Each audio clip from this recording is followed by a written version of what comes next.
Good afternoon, everyone, and it's my pleasure to welcome you to the CFS Collaborative Governance Dialogue on addressing gaps in information and data availability for food security and nutrition through multi-stakeholder processes. My name is Mariam Rahmanian. It's my honor to be your moderator for today. I'll just start with a few housekeeping rules and an overview of the agenda before handing over to our esteemed chair of the CFS, Professor Al-Nabulsi, for his opening remarks.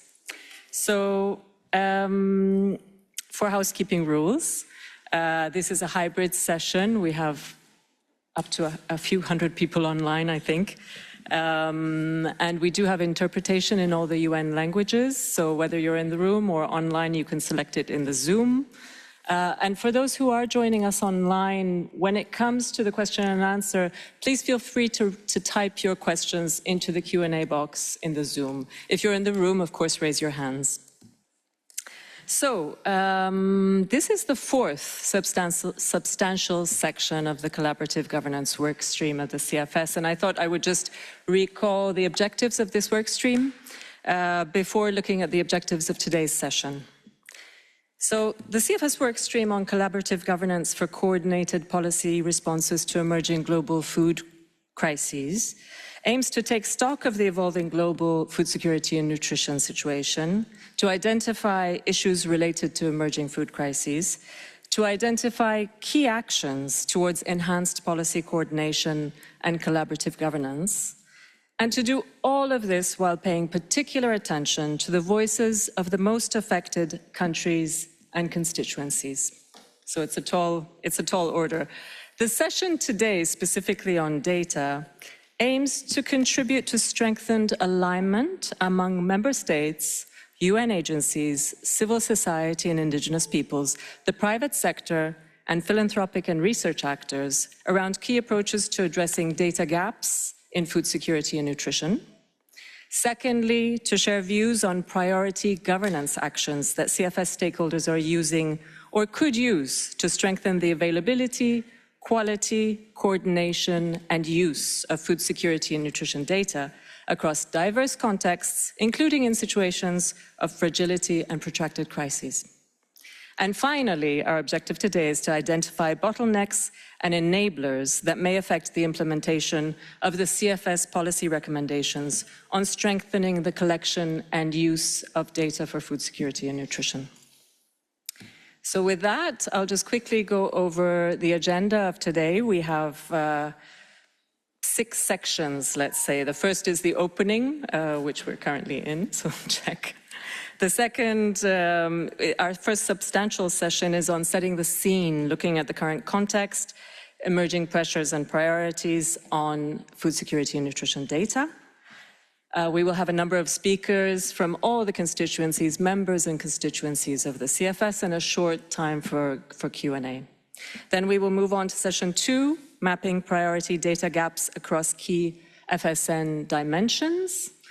Then we will address the issue of data governance for food security and nutrition, key challenges and opportunities towards data governance and coordination, before looking at our final substantial section, which is about the role of the CFS, this body, in fostering convergence on data gaps, governance, and coordinated action.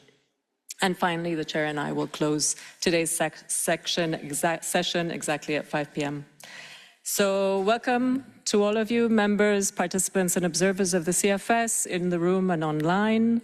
And I'd like to now pass over to our chair of the CFS. Professor, you have the floor. Thank you, Madam Moderator.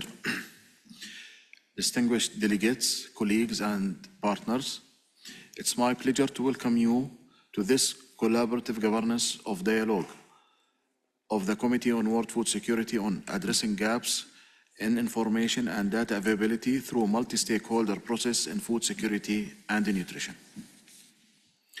I would like to thank all participants joining us today in Rome and online.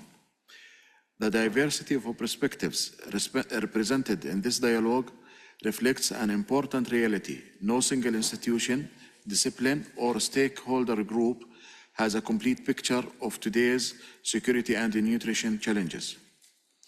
Understanding these challenges requires bringing together different forms of evidence, experience, and expertise, while also building on many of ongoing initiatives and partnerships to strengthen national food security and nutrition information systems. The work stream was established to help CFS identify emerging issues, strengthen collective understanding of evolving challenges, and promote greater coherence across the many actors engaged in food security and nutrition.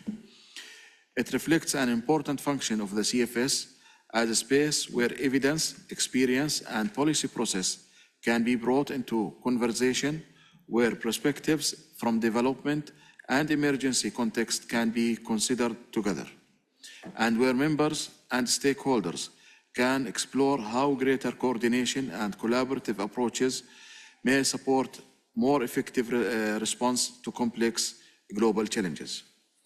Today's discussion addresses a topic that is central to that objective.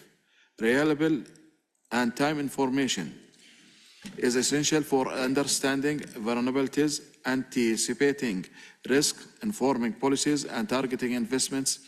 Yet important challenges remain. In many contexts, food security and nutrition data continue to be affected by limitations related to availability, comparability, converge, capacity, resources, and coordination. At the same time, questions related to access, trust, ownership, participation, and effective use of evidence are becoming increasingly important. In 2023, CFS members endorsed the policy recommendations in strengthening the collection of and use of food security and nutrition data and related analysis tools. As negotiated and agreed policy product of the committee, they provide an important point of reference for members and stakeholders seeking to strengthen the collection, governance, and the use of food security and nutrition data and evidence. Building national systems that generate reliable and accurate information is essential for informing national strategies and programs, while enabling donors partners to direct financial support toward evidence-based interventions. This is precisely the purpose of CFS work streams and collaborative governance for coordinated policy response to emerging global food crisis, which seeks to strengthen data-driven decision-making and foster coordinated action among stakeholders to address food crisis effectively. This discussion also follows the recent CFS high-level forum on artificial intelligence, digitalization, and data governance, organized on the 30th of June 2026 at WFP headquarters. One of the key messages emerging from the high-level forum was that governance matters. Participants reflected on the need to ensure that innovation serves the public interest, support inclusion, transparency, and accountability, and does not reinforce existing inequalities to concentrate power over data and technology. Those reflections are relevant beyond the digital sphere. Questions of who produce information, who has access to it, whose priorities are reflected, and how evidence informs decision-making are fundamental to all food security and nutrition information systems, whether information comes from digital technology, national statistical system, field assessments, or community knowledge. Today's collaborative governance dialogue offers an opportunity to extend that reflection by looking at the broader governance, coordination, and implementation challenge that continue to shape food security and nutrition data and evidence system across different contexts. Dear colleagues, it is also important to recognize that evidence is broader than data alone. Statistics and quality data are indispensable for decision-making. They help us measure progress, compare trends, and identify gaps. But evidence also includes operational experience, qualitative analysis, local realities, and knowledge and perspectives of those most directly affected by food insecurity and malnutrition. Throughout this afternoon, we will hear a wide range of perspectives on those issues. I hope our discussion will help us better understand the different dimensions of the current food security and nutrition data challenges, identify areas of convergence, and explore how existing efforts can be better connected and strengthened. The value of our dialogue today will deepen our collective understanding of these challenges, identify opportunities for collaboration, and consider how CFS can continue to support more coherent and inclusive response. I look forward to the discussion and to insights that will emerge from our exchange. Thank you. Thank you very much, Chair, for your intervention and for opening today's session. Without further ado, I'd like to move on to the first panel. So I'd like to invite all the speakers of the first panel, starting from Mr. Carlo Cafiero, but also the others. Please join me on the podium. Mr. Jean-Martin Bauer, Mr. James Henderson, and Ms. Alison Greenberg. And online we have Vasco Molini. So, great. Please join us on the podium. So this session, our first session, is looking at setting the scene on this question of data, looking at the state of the art, the current context, emerging pressures and priorities on food security and nutrition data gaps. Our first speaker, Mr. Carlo Cafiero, is Senior Statistician at FAO. He was also the project team lead, as you probably know, for the HLP report on data. So it's nice to have you back at the CFS. Carlo, please, you have the floor. Mariam, can I speak from here or should I move to? I only need support with the...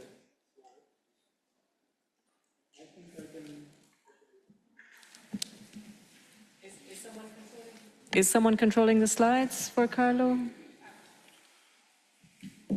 Yes. Okay, great. Okay, thank you. And indeed, Mariam, it's a real pleasure to be here again after a few years. And what I have been asked to do and what I will do is to give just a few reflections from my perspective. So even though I'm the person responsible for food security and nutrition statistics in the statistics division of FAO, these are my reflections. And I want to start from where we left with the HLP report 17 on data and analysis tools by discussing what I think are old challenges that persist, new challenges that we are facing, and give you my opinion on where we can seek solutions. So let's start with an old challenge. And to me, one persisting challenge is how to make sense of different data, methods, and tools that are used for food security and nutrition assessment by different actors in different contexts for different purposes. But sometimes, and this is a problem, we use exactly the same expression to mean different things. And this is a problem. Now I have Jean-Martin here, my good friend at WFP. We are struggling, for example, with the problem of using expression like moderate food insecurity, severe food insecurity, in different contexts, but with different meaning that is difficult for users to appreciate. And another problem, so here is called for attention to convention, setting standard, and agreeing on common methodology. There is an initiative, which is one of the most important ones that emerged from the policy dialogues after the HLP report, which is setting a food security and nutrition statistic data domain as official statistics. I won't be reporting on this. I know that Richard, Chika, other colleagues from UNICEF, WHO will comment on this during the day. So that's a very important activity. But we need to insist to establish standards, conventions, and agreeing to that. Another problem, and this has especially to do with data, in this age of artificial intelligence, data science, we often have numbers floating around. And I think that there is still a common misperception of users of this information confusing numbers for quantification of something. And this is a more methodological problem because not any number is actually a quantity. And so there is a need to make better sense of the many numbers that float around. José Rosero, the chief statistician in the International Conference of Agricultural Statistics last week, might have made a similar comment when asked, what's the role of statisticians these days? Because computer can do everything. Artificial intelligence can replace us. So why bother to have people learning statistical inference? And I think that that's exactly one of the reasons, because it's only sufficient sophistication that permits to distinguish what is really relevant in the numbers that submerge our lives. Carlo, I'm just warning that you have 2 minutes left, so you might want to speed up. New challenges, and this is where we left from the HLP report. And if Lynette Neufeld is online, she might also welcome to comment on this. One thing that we need to recognize is that the concept of food security and nutrition that we deal, it's evolving, and it's evolving in many, many ways. And especially now, everybody agrees that this should be seen from the perspective of the people, individuals who eventually are affected by food insecurity and malnutrition. But how to do it, it's complicated. And how especially capture the agency dimension of food insecurity, meaning the ability of individuals to control, to take control of their decision that lead to food security and nutrition, it's complex. And it's complex also from a methodological point of view, because we don't have yet sufficient ability to measure those things that are not physical attribute. Measuring food supply is easy. Measuring the volume of trade is easy. Measuring what does it mean for a people to be able to make decisions regarding food, that is more complicated. And another challenge is that now we absolutely need to work within this humanitarian development peace nexus, in which all our actions should take into consideration development issue, emergency, humanitarian needs, but also conflict. And so, is it in this context that I think we need to overcome one of the statements that I've heard in the past, saying that data is a weapon. We need to weaponize data system. To me, the real weapon is not data. Data should be a medicine, should be a cure. The real weapon, and this is my proposed solution, is that we need to invest in developing the necessary and diffused data and statistical literacy, competences, so that users of the data, from policymakers until the very people who we want to benefit, should be able to make sense of this enormous mass of data that we receive. And with that, I thank you for the attention. I thank you, and I'm sorry to cut you off, but I did hear you saying that this was your main message, so maybe it's a good time. Only the last one is that data sharing is also something that we need to really work. And sometimes I have seen important consideration regarding the protection of personal information, which is crucial, to be used as an excuse not to share and transfer data, which by definition should be a public good. Absolutely. And with that, I thank you. Thank you very much. Those questions relating to, let's say, the sharing and ownership of data, we will address some of them, I hope, in the session on data governance. With that, I'd like to quickly move on to our next speaker, Mr. Jean-Martin Bauer, who is the Director of Food Security and Nutrition Analysis at the World Food Programme. You have the floor for 5 minutes. Thank you. Thank you, Chair. I'll pick up where my colleague Carlo left off and give you more of a humanitarian perspective on the issues we face and on the data gaps facing the sector. What I'm seeing is the emergence of more data gaps. There is a data drought taking place in the humanitarian sector, and we're seeing data deserts emerge.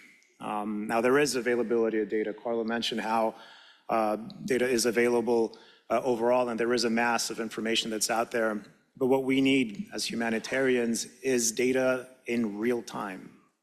That's the ultimate goal. We at least need data that's low latency, and that allows us to lead our operations, to provide assistance, to make the right choices in terms of is it a cash transfer, is it an in-kind transfer that's most cost effective. Now, at the World Food Programme, we looked at the cost effectiveness of the different types of data that we collect, and we have some really good examples about how data does help us empower our mission. Investments in data happen to be the highest ROI preparedness interventions that we do. By a mile, the investments we make in data are the ones that produce the most return. I'll give you an example. The food price database that we have covers about 2,000 markets worldwide, usually in very fragile settings. It's the largest database of its kind. It costs about $80,000 to maintain each year, but it delivers at least $4.3 million worth of returns to WFP. It's just an example of how this ROI is there. It also helps us with key advocacy messages. For us, operations come first, but advocacy is also quite important, something we do very closely with FAO. You read the global reports on food crises, the hunger hotspots. All of these outputs are critical to us. But what we're looking at now is a risk. If you look at the last global report on food crises, you only had 47 countries report into the report in 2026. That's the all-time low for that publication, which has existed for 10 years, an all-time low. We used to have more than 50 countries report in. That's to me very worrying. If you look at the situation in a place like Sudan, we planned a certain number of smart surveys last year. Only half of them were implemented because of lack of funding. If you look at at some of the recent IPCs, for example, the one in Mozambique that was published a few months ago, only 10 of the 140 so districts in the country are actually covered by new data. So we're looking at a place where we're facing gaps. And the suggestions that I have, for sure, we need to collaborate, we need to work together, we need to have databases talk to each other. This needs to be in real time. That's the challenge. It's not last year's data connected with the data from last year from another agency. It's really the data that's most recent that needs to be able to be done in real time. It's something that the Secretary General has challenged UN agencies to do under the UN 80. There's a lot of potential. This is an initiative and a work stream that needs to be supported by member states and by the agencies that participate in it. What we are looking for is standardized data, deconflict data to make it interoperable. And again, interoperable not last year, but data in real time. That would be the holy grail we're trying to build. We also need to make sure that we're funding primary data collection. Now, the data footprint at WFP has shrunk by 30% compared to 2024, between 24 and 25, so that's a lot less data that's collected. The same is true of my colleagues at FAO Emergencies. If you look at the Hunger Hotspots report, there's a mention about this emerging data desert because less data is becoming available. That means data is collected less frequently, it covers fewer geographies, and we might miss important changes. We're in the midst of a big global shock with an economic shock linked to the situation in the Middle East and an El Nino coming. We know food security is dynamic, and having one data point per year is not enough. We need to be able to monitor things in real time, and that's where funding this data is going to be important. I've seen interesting initiatives, including by the European Community ECHO, to fund data horizontally. That means not funding each individual agency, but really funding data collection activities across sectors at once. And I think this is strategic, and this is the type of thing that will help keep the lights on and keep the data flowing at a time where it's much needed. And finally, the last thing I'd like to see when we talk about collaborations is also collaborations with the private sector. Of course, we hold a lot of data as UN agencies, but most data and the real-time data that I'm looking for, it's held by private companies. It's tightly held. And we need to find a way of unlocking that data, especially in emergency situations, for the public good to allow us to respond better. In the case of Venezuela, this earthquake, the two dramatic earthquakes that affected Venezuela, we were lucky to have access to the Sentinel satellite imagery. That allowed us to have a very quick estimate of the number of buildings that were affected by the earthquake and direct our team members and or efforts to the right areas in Venezuela. But this is because it's a public good. The imagery is available quite quickly. And we're able to have an automatic structure count in a very little amount of time. This is what we need to be able to do also with private companies. I'm talking about the private companies that have very high resolution satellite imagery. I'm talking about mobile network operators that can inform us about trends in population mobility in real time. So that's what we need to build. The WFP has launched the Data for Action Alliance along with other agencies to try to convince the private sector, find a way of having responsible sharing of data-driven insights to allow us to, again, overcome this data desert. So with that, I'd like to end my intervention. Thank you for listening to me. And again, with this, we can work together to unlock the data that can save lives. Thank you.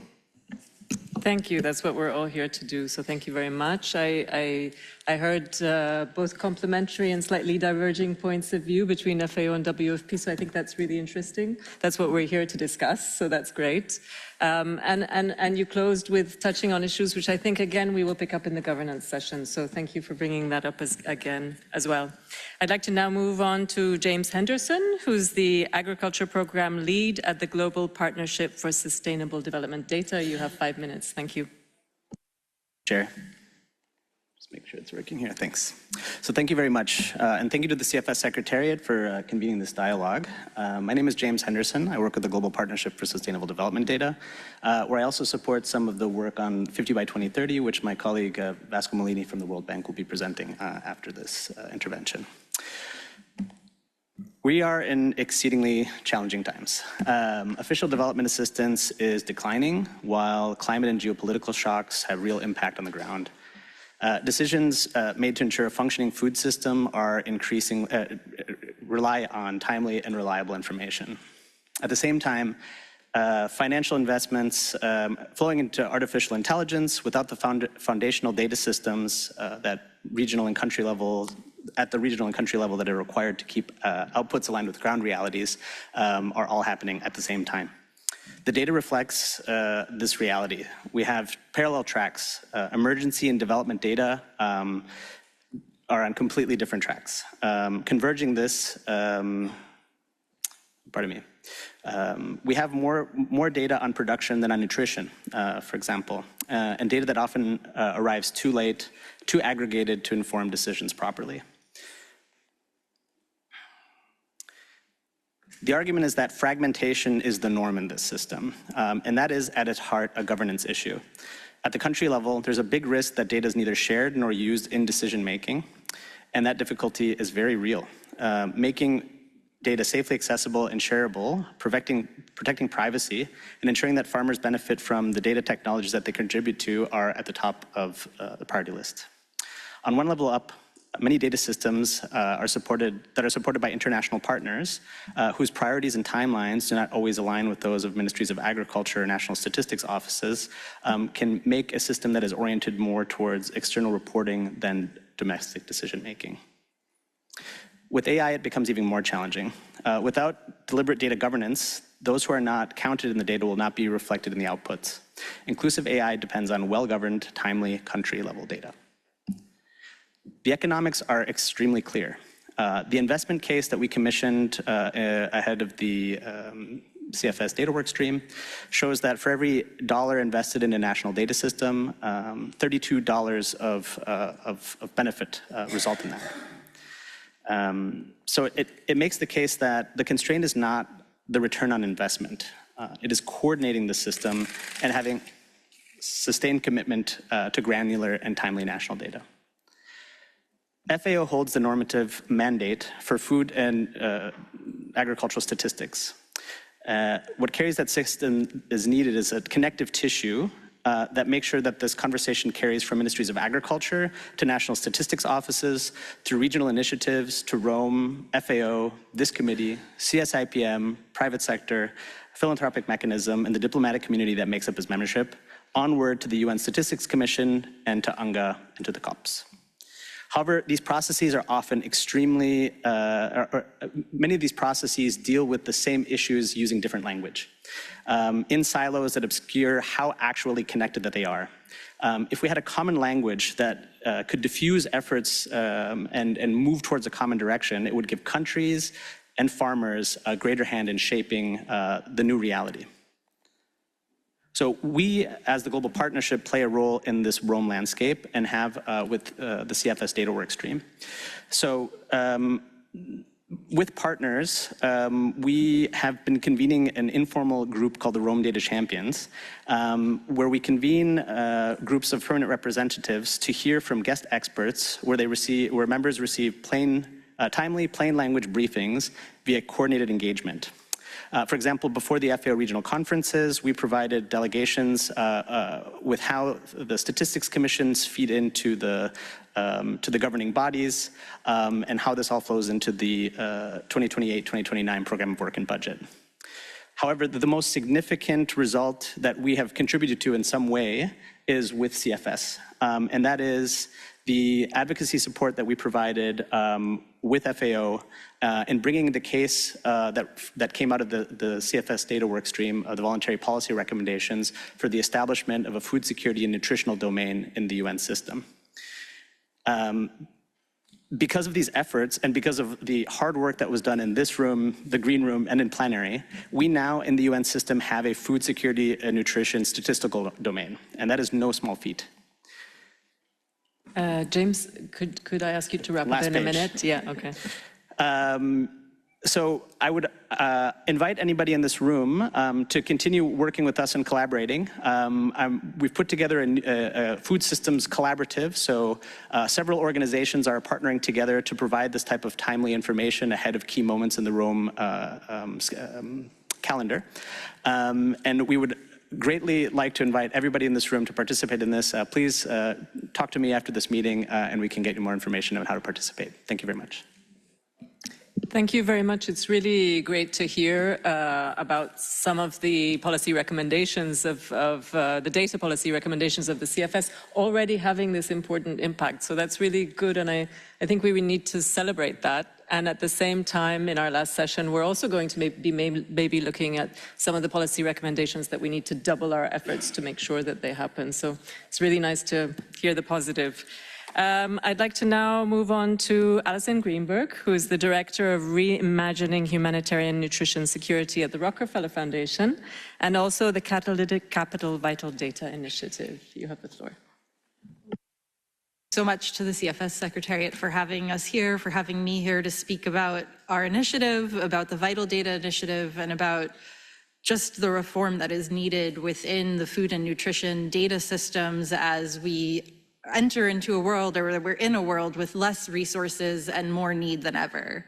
So, as you said, I'm part of an initiative called Reimagining Humanitarian Nutrition Security, which is part of the Foundation's effort called Build the Shared Future, really thinking about how to make these kinds of global systems work for the 21st century and what's needed for it. And our initiative in particular is really focused on how food and nutrition security data can be used more effectively and more efficiently to enable not only short-term humanitarian response, but also long-term resilience building that will reduce needs in the future.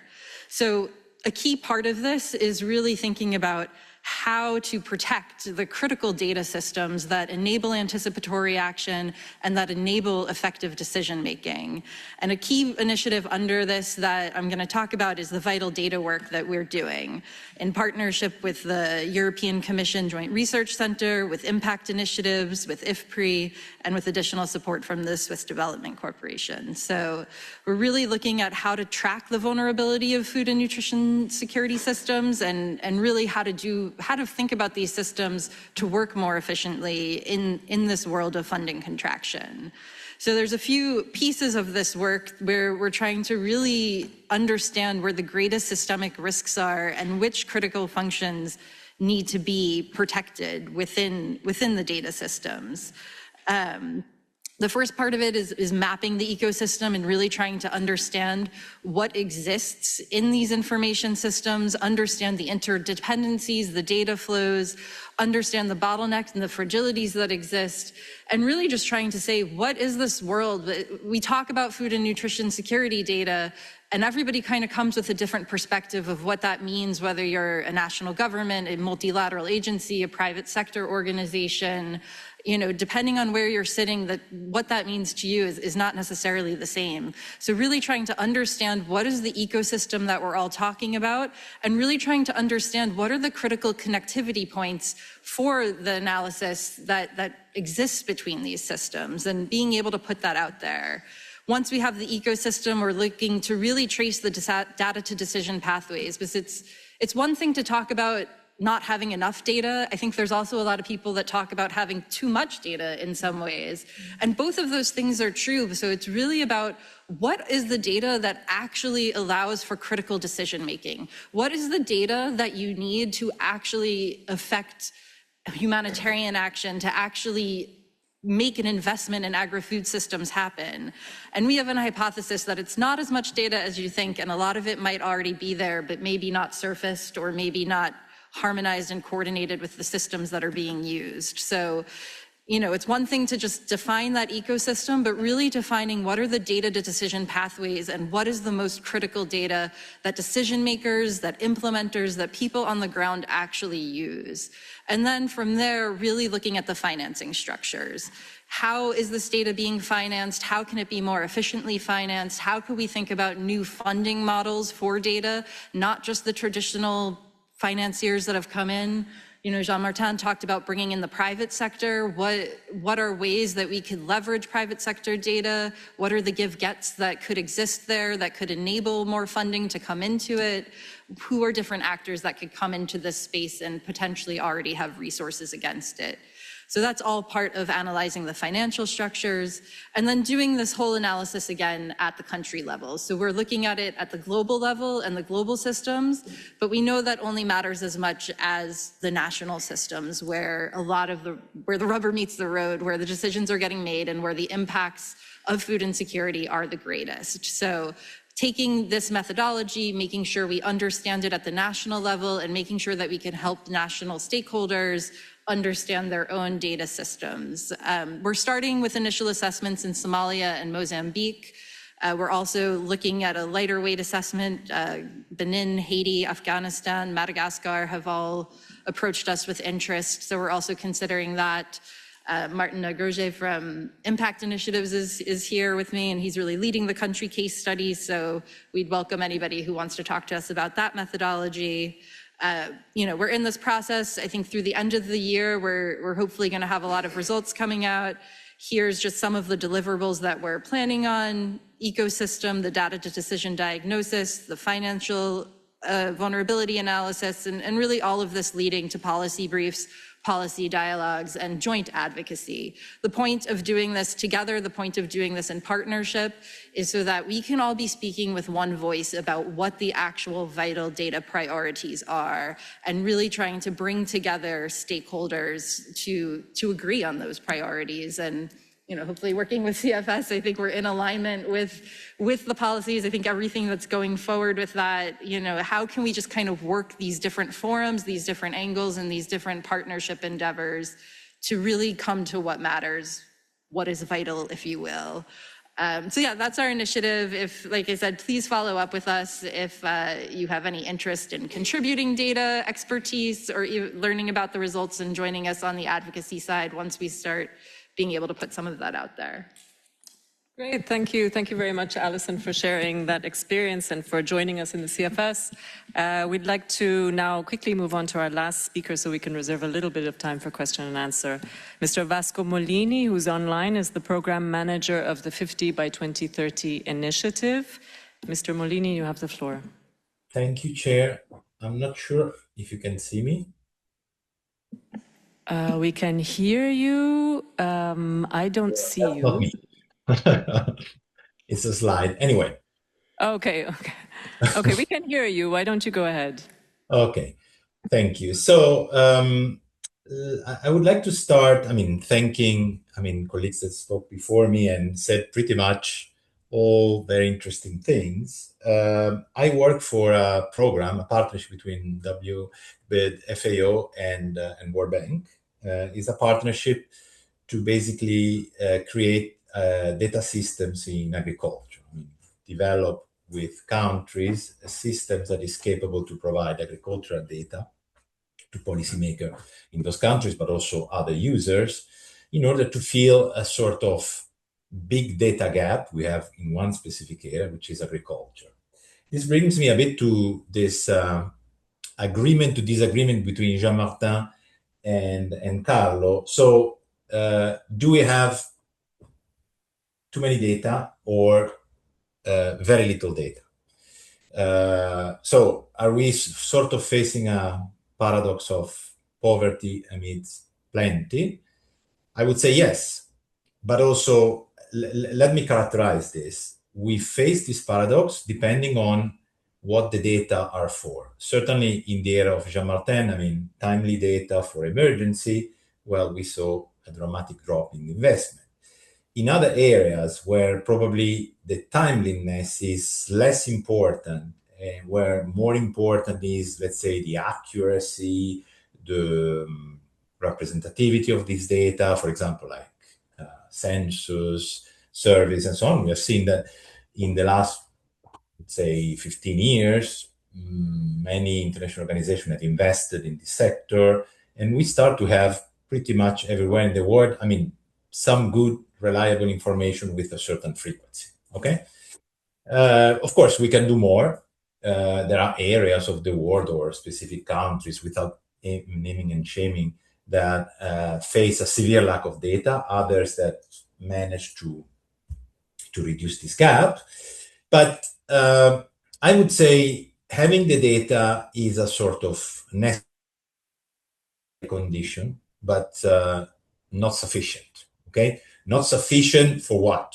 To develop responses, policies that really address the issues like food security, poverty, development, and so on and so forth, okay? Why I'm saying this?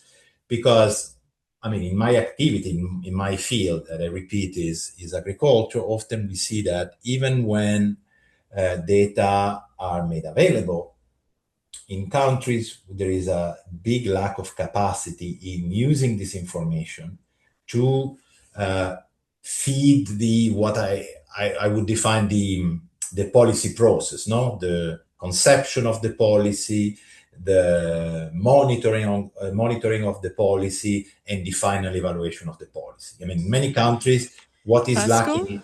Yes, yes. Can I interrupt you just 1 second? I've just been told by my colleagues that you haven't turned on your camera. We would love to see you. No, I did actually, but You did. is black. I don't It's know not why. working. Okay, all Because right. before it was working, but Okay, then all please of a go sudden, ahead. You have about a minute left. Please go ahead. yeah.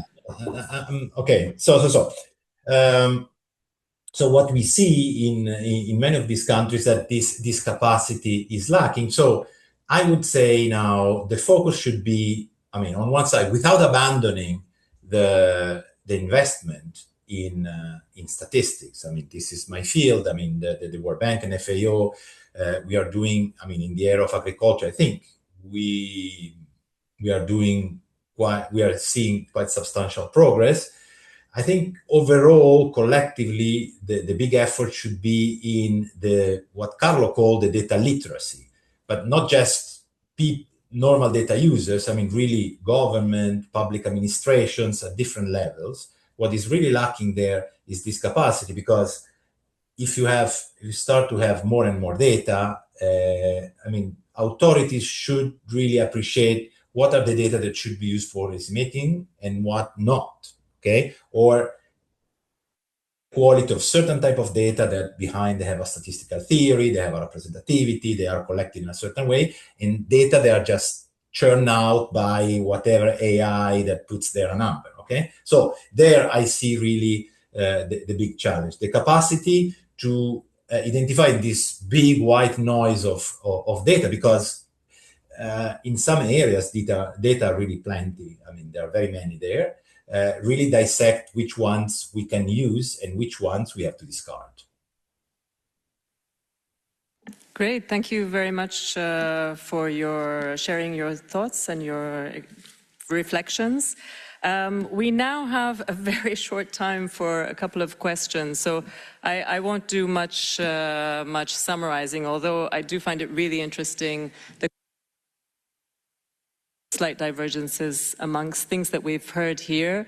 As we heard, this paradox of too much data or too little, and as Alison said, they can both be true. It depends, as Vasco said, on which data you're talking about. And what do we want to do with that data? Data by itself doesn't make decisions and take action. The importance of AI, the impact of AI on how much data there is and what we do with that data, the importance of sharing data, but then the governance questions, the rules about, how do we share data and whose data is it? I think we unlocked a lot of things in this first panel. Whether those colleagues in the room or online, maybe we can take two questions. There is a question online, so I'm going to jump online first, and then maybe we can take a question from the floor. Fatiha, could you kindly read the question? Thank you. Thank you. The first question is from Muqtaswar Muthadaka, and I don't have the affiliation. It says, the ongoing conflict are having serious impact on food and nutritional security, and this is a fact. I think the question is whether data collection is also being hampered by this conflict. And if yes, to what extent? This is the first question. Is there anyone on the panel who would like to take this question? Maybe WFP or FAO? Please go ahead. Very quickly, the answer is yes. Of course, there are many ways in which, for example, even the possibility of doing phone surveys is actually impossible in areas under active conflict. So we don't know what's happening in some of the area in Ukraine or elsewhere, for example, in the Middle East, somewhere. So yes, absolutely. How to solve it is maybe stop the conflict. Absolutely. Shall we take a question from the floor here? Anyone here? If not, we have another question online. Yeah, the second question is from Benjamin Kwasi Adom. The question, I think this is to maybe Jean-Martin. The question is how to enable real-time data systems to talk to each other. And it provides an example. The Commonwealth Secretariat has developed a framework for national data exchange infrastructure to allow this to happen between public and private sector players using data exchange technologies guided by basic principles, incentives, and independent governance mechanisms. Thanks, Benjamin. That's a great question. And I think what we're thinking about is how to enable data to be shared between agencies in a way that's authoritative. And for us, it's standardizing data formats. It's ensuring the data is deconflicted. And that there's a mechanism where these contributing agencies are able to come to a consensus on what is an authoritative source of data.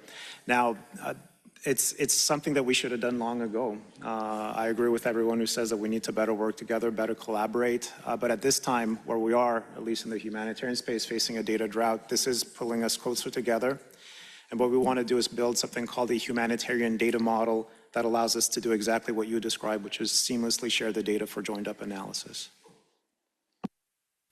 Thank you very much. And with that, maybe I'll ask a round of applause for our first panel and invite you to change place with the panelists of the second session. Thank you. Thank you all for your contributions. I'd like to invite the panelists of the session 2, Mapping Priority Data Gaps Across Key Food Security and Nutrition Dimensions, to join us on the podium. His Excellency Gandhi Thomas, I think, is in the room. Could you please feel free to join us? So we have His Excellency Gandhi Thomas, Ambassador and Permanent Representative of Haiti. Please join us on the podium. Ms. Kulsum Alikaif, she's in the room. She's online. Okay. Okay. We have several other speakers who are online, so that's fine. And then we have Ms. Elisabetta Gotor from the Bioversity, who would also be joining us. There you are. Thank you. Welcome. Welcome, Your Excellency. Please, please. Thank you. Thank you. Thank you. Welcome very, very much. You will be our first speaker. It's an honor to have you here with us today. We're delighted to hear your perspectives about priority data gaps in your country of Haiti. You're the ambassador and permanent representative of Haiti. Gandhi Thomas, thank you very much for joining us. You have the floor. Yeah, thank you very much, Madame la modératrice. Je vous remercie pour cette question essentielle. Mais permettez-moi de commencer par une réflexion simple.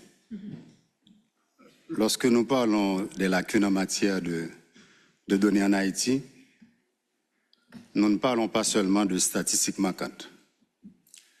Nous parlons de décisions qui doivent être prises dans un contexte d'incertitude, parfois dans l'urgence, et dont dépend de la sécurité alimentaire, la résilience des communautés et bien souvent des vies humaines. Pour un pays confronté à une crise complexe et prolongée, disposer d'informations fiables n'est pas un luxe. C'est une condition indispensable à un gouvernement efficace et à des politiques publiques adaptées aux réalités du terrain. Du point de vue d'Haïti, 4 défis appellent une attention particulière. Le premier est celui de l'accès. Dans certaines régions du pays, l'insécurité limite l'accès aux communautés les plus vulnérables. Le défi n'est donc pas seulement méthodologique, il est avant tout opérationnel. Il devient parfois extrêmement difficile de recueillir des données fiables et actualisées. Paradoxalement, les populations les plus exposées à l'insécurité alimentaire sont souvent celles dont nous connaissons le moins bien la situation. Madame la modératrice, le deuxième défi concerne la rapidité des évolutions. Les déplacements de population, les catastrophes naturelles, les effets du changement climatique et les perturbations des marchés modifient rapidement la situation alimentaire. Les données recueillies il y a quelques semaines peuvent déjà ne plus refléter les besoins réels. Nos systèmes d'information doivent donc devenir plus réactifs, plus fréquents et capables de croiser des sources de données multiples. Le troisième défi est la coordination. En Haïti, des données de qualité sont produites par les institutions nationales, les agences des Nations Unies, les partenaires humanitaires, les universités et la société civile.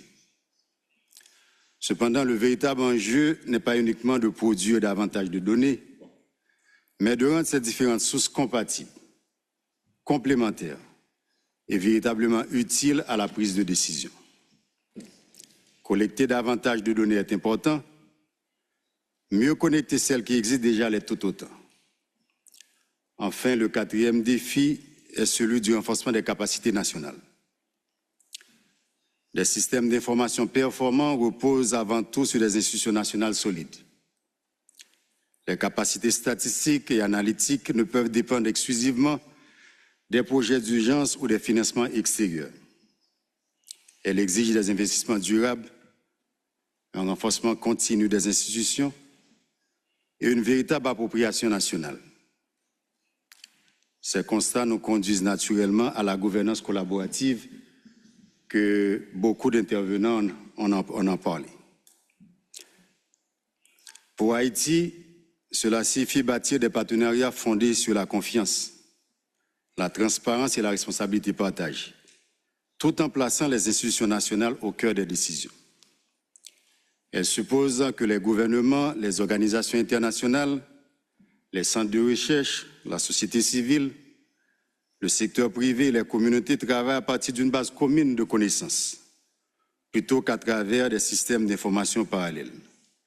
Notre cher collègue, l'intervenant Jean-Martin, en a parlé dans son exposé, et I like the idea to build the humanitarian data model.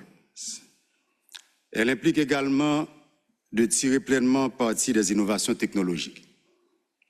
L'imagerie satellitaire, la télédétection, l'intelligence artificielle et les technologies mobiles offrent aujourd'hui de possibilités considérables pour compléter les méthodes traditionnelles de collecte de données, notamment lorsque l'accès au terrain est limité. Toutefois, ces innovations doivent renforcer les capacités nationales et non s'y substituer. Madame la modératrice, permettez-moi de conclure par une dernière réflexion. Pour les pays confrontés à des crises prolongées, le véritable défi n'est pas seulement de produire davantage de données. Le véritable défi consiste à faire en sorte que les bonnes informations parviennent aux bons décideurs, au bon moment, afin que des décisions éclairées puissent se traduire rapidement par des actions efficaces. En définitive, la valeur des données ne se mesure pas au nombre de rapports que nous produisons. Elle se mesure à la qualité des décisions qu'elles permettent de prendre et à leur capacité à améliorer complètement la vie des populations. L'intervenant de la Fondation Rockefeller l'a développé brièvement. Des données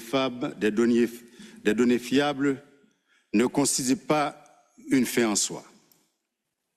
Elles sont le socle de la confiance, confiance entre les citoyens et les institutions, confiance entre les gouvernements et leurs partenaires, confiance dans le fait que nos décisions collectives reposent sur des preuves, sur l'équité et sur notre volonté commune de ne laisser personne de côté.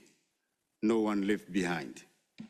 C'est pourquoi renforcer les systèmes d'information sur la sécurité alimentaire et la nutrition ne constitue pas seulement un objectif statistique. C'est un investissement dans une gouvernance plus efficace, une résilience accrue et surtout dans la dignité humaine. À cet égard, le Comité de la sécurité alimentaire mondiale offre un cadre technique pour promouvoir cette gouvernance collaborative. En partageant les connaissances, en renforçant les capacités nationales et en construisant des systèmes d'information plus intégrés, nous pouvons transformer les données en décisions, les décisions en actions et les actions en résultats durables pour les populations que nous avons la responsabilité de servir. Madame la modératrice, Haïti est prête à prendre toute sa part dans cet effort collectif, convaincu que des données plus fiables conduisent à de meilleures politiques publiques, que de meilleures politiques publiques renforcent la résilience et que cette résilience ouvre la voie à un développement plus durable, plus inclusif et plus humain. Je vous remercie. Thank you very much, Your Excellency. I really felt that after an opening session where we talked mostly among international institutions, you really brought us back to the ground and to the tough realities that so many countries face. And as I said in the beginning, this work stream is trying to give a voice to those countries and communities most left behind. So thank you very much for bringing us back to reality. Thank you. So we'll quickly move on to our next speaker. She's joining us online. We're very happy to have Ms. Koussoum Ali Kaif, who's the Director of Animal Development and Health at the Ministry of Climate Change and Environment of the United Arab Emirates. And she's also the Chair of the Emirates Food Security Council. Madame Kaif, you have the floor.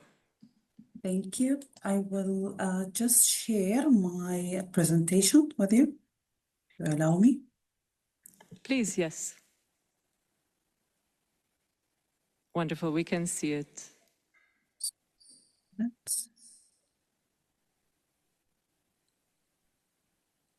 So, good afternoon, everyone, Excellencies, distinguished colleagues, ladies and gentlemen. It is a pleasure to share the United Arab Emirates experience on mapping priority data gaps on food security and nutrition. For the United Arab Emirates, food security, it is not only simply about ensuring food availability. It's about ensuring that governments have the right information and the right time to make the right decisions. As a country located in the arid region and importing a significant share of its food, data it has become one of the most strategic national assets. So the United Arab Emirates built an extensive ecosystem of institutions working on food security, agriculture, trade, animal health, industries, and economic development. This collaborative governance model allows us to combine expertise from government entities, academia, and private sectors. Our economy is also deeply connected to global food market. In 2025 alone, the United Arab Emirates handled nearly 28 million tons of food trade, with a total value exceeding 133 billion dirham, reinforcing our role as a regional food trade and logistic hub. However, large volume of data do not automatically translate into better policy decisions. So our biggest challenge is not only about lacking of the data, it is making data meaningful. We identified several key gaps, a large amount of macro-level information, but limited household and local-level insights, data collected by different institutions without sufficient integration, time lags between data collection and policy decisions, increasing uncertainty caused by climate change, geopolitical tensions, and supply chain disruptions. These realities require government to move from reactive reporting towards predictive decisions making. So to address these challenges, the United Arab Emirates adopted a structured approach. First, we mapped existing national database across all relevant institutions. Second, we engaged stakeholders from across government and private sectors to understand both data availability and policy needs. Third, we prioritized information gaps according to their relevance for national decision making. Most importantly, we established a cross-sector food security data task force to strengthen coordination and avoid duplication. Alongside this governance structure, we invested heavily in digital intelligence. Our Food for Future platform so we have Food for Future platform, analyzes global trade data flows, monitors international supply chains, process hundreds of thousands of global information sources every day, and provides strategic foresight to support national planning. Artificial intelligence and advanced analytical are now helping us forecasting potential risk, optimizing strategic reserve, and strengthening preparedness before disruptions occur. So we do have integrated approach. This integrated approach has delivered several important outcomes. It has improved our national preparedness by enabling earlier identification of emerging risk. It has strengthening policy alignment by ensuring that investment decisions are made on identified information gaps. It has supported diversification of food supply by identification alternative source opportunities. Finally, it has reduced duplication across institutions, allowing resources to be used more efficiently while improving the quality of the evidence available to the decision maker. So allow me to conclude with 4 lessons from United Arab Emirates experience. First, food security data should be viewed as strategic national assets and public goods. Second, mapping data gaps is not a one-time exercise. It must be a continuous process that involves with emerging risk. Third, collaborative governance only succeed when supported by the data, trusted data, sharing arrangement between government, private sectors, and other stakeholders. Finally, the future of food security will depend not only on the collecting more data, but on transforming the data into timely, actionable intelligence. Thank you, and looking forward for your discussions. Thank you. Thank you very much, Ms. Ali Kaif. It's very interesting to also have the perspective of a country which is an emerging trade hub for agri-food products and all the data needs that brings up. Thank you for joining us. We will stay online, and now we will be joined by Mr. Richard Kumaple, who is an epidemiologist at the Department of Nutrition and Food Safety at the World Health Organization. You have the floor. Thank you. Could you bring up my slides, please? Would it be possible for you to share your own slides? Oh, sure. Thank you.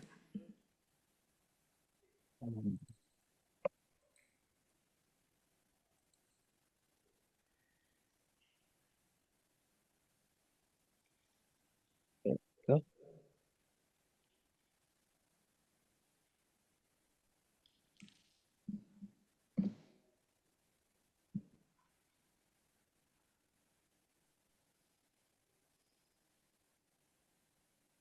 There we go.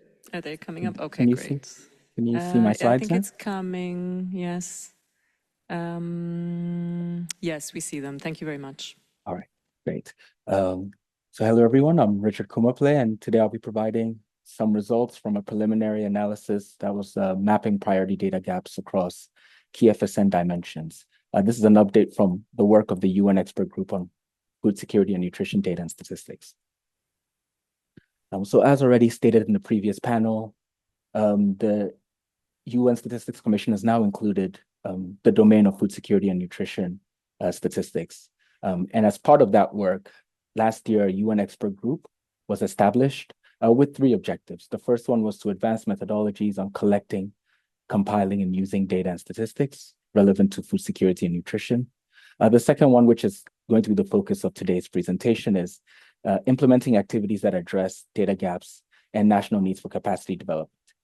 The final one is enhancing the coordination of international and regional initiatives. Next year, there will be a report from this expert group to the UN Stats Commission containing activities that are notable in food security and nutrition data and statistics. But as part of this report, touching on what Carlo mentioned before, there will be this guidance note that contains key definitions and concepts related to FSN, but also to also introduce this minimum core set of indicators that will be a recommendation for countries to collect. So as part of our work to develop this guidance note and to collect feedback on this core set of indicators, there was a global consultation that was conducted earlier in the year. This was actually the 3rd round of reviews. All the agencies involved in the development of the guidance note have reviewed it, and the UN expert group has also provided additional comments. And so this was the 3rd one for the general public and national statistics offices. As part of this consultation, 68 countries and areas responded. And then to supplement their responses, FAO, UNICEF, and WHO completed a desk review based on what data they knew relative to the pertaining to these core indicators. And so this is the preliminary assessment. This is the minimum core set of indicators in the past 10 years. There are 25 core indicators that are a part of this MSCI. And you can see that indicators that are linked to global commitments, such as the SDGs, are well represented. Ones that are linked to WHO resolutions or like the NCD action plan are also well represented. There are some that are new indicators, such as sweet beverage consumption. So the fact that we can't identify data sources just yet is not entirely surprising. But what's also interesting is that indicators that are linked to kind of more difficult data collection might involve biomarkers, blood, urine laboratories. Those are less represented. But this is still preliminary, and until we submit our report, all the three agencies will be working to fortify these estimates. The next set of findings is the recency of the data.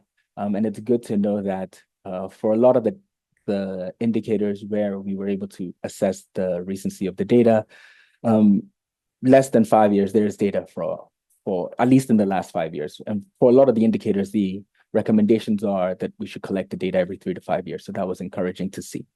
But this ties back to the work of the expert group, because this landscape analysis will help us identify if there are any hotspots or data deserts as identified before, as mentioned before, but also to understand if there's any patterns with respect to missing data, so that then that expert group can start to conceive of activities to try and address these data gaps. Finally, I want to thank all of the NSOs and the expert groups for all the work to support this review. And if you have any more, if you want to find any more information about this work, you can visit the website on the screen. Thank you for your time.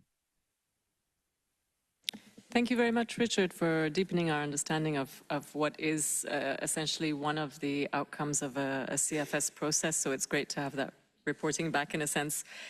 Staying online, I'd like to now invite Ms. Chika Hayashi, who's the Senior Advisor of the Monitoring and, the Senior Advisor Monitoring and Statistics Chief in the Nutrition Data Unit, Data and Analytics section of the Office of Strategy and Evidence.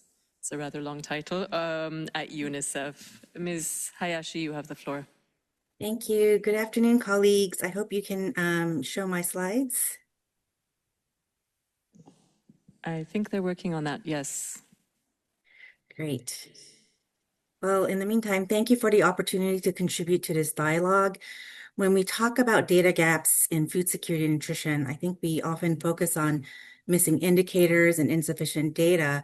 But the other area we really need to also address, and I think it's been mentioned a little bit earlier today, is one of sustainable national capacity, not simply to collect data, but really to continuously produce, evolve, analyze, and use data to inform policy. And so I'd like to briefly highlight 3 areas where UNICEF is working to address these challenges, and we hope to continue to work with more partners and countries in these areas. Next, please. So the first is, next slide, please. The first area is around sustainable household survey programs. Household surveys remain the backbone of monitoring, and they, as you know, they provide many of the indicators that simply can't be obtained from routine administrative data systems, including many SDGs that need and rely on household surveys to monitor.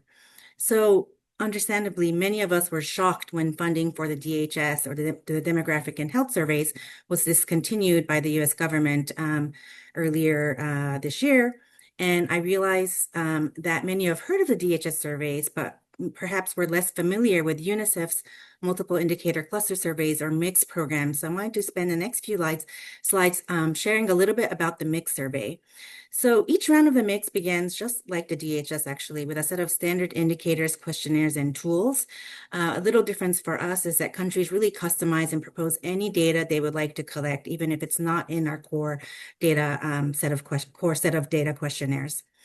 And importantly, all surveys are carried out by the government, usually national statistics offices, and it comes with the full technical collaboration of the survey's experts in our global mix team, as well as other headquarter, regional, and country office staff who are experts in surveys and measurement in their particular domains. And so in one survey, many topics can be covered. And instead of having, for example, just a health survey or a separate survey for education or one separately on food insecurity collected through the Gallup, one survey covers multiple topics, which then in turn allows for cross-country and cross-sectoral analysis as well. Just for your reference, around 78% of DHS questions are covered in the MIX survey. So I just wanted to give a little flavor of what the MIX survey covers. Next, please. And so the mix began in the 1990s as technical support for countries to monitor children's well-being, but today it's really evolved into one of the world's largest internationally comparable household survey programs with more than 15 million people interviewed to date, covering a range of data across all age groups. Next, please. Mix has also continued to evolve. It now links survey data with administrative data, geospatial information, small area estimation, and phone-based follow-up surveys. So we've institutionalized a method to do longitudinal surveys, where from a traditional household survey, we get phone numbers and consent, and then choose a sample and periodically follow up with a phone survey to get trends over time. We call this Mix Plus. But this is really just to emphasize that, we really feel that strengthening data systems is not about choosing between surveys and routine systems, but really about building an integrated data ecosystem. And that's what we've been working on with all of our colleagues in the Mix and the data team as well. Next, please.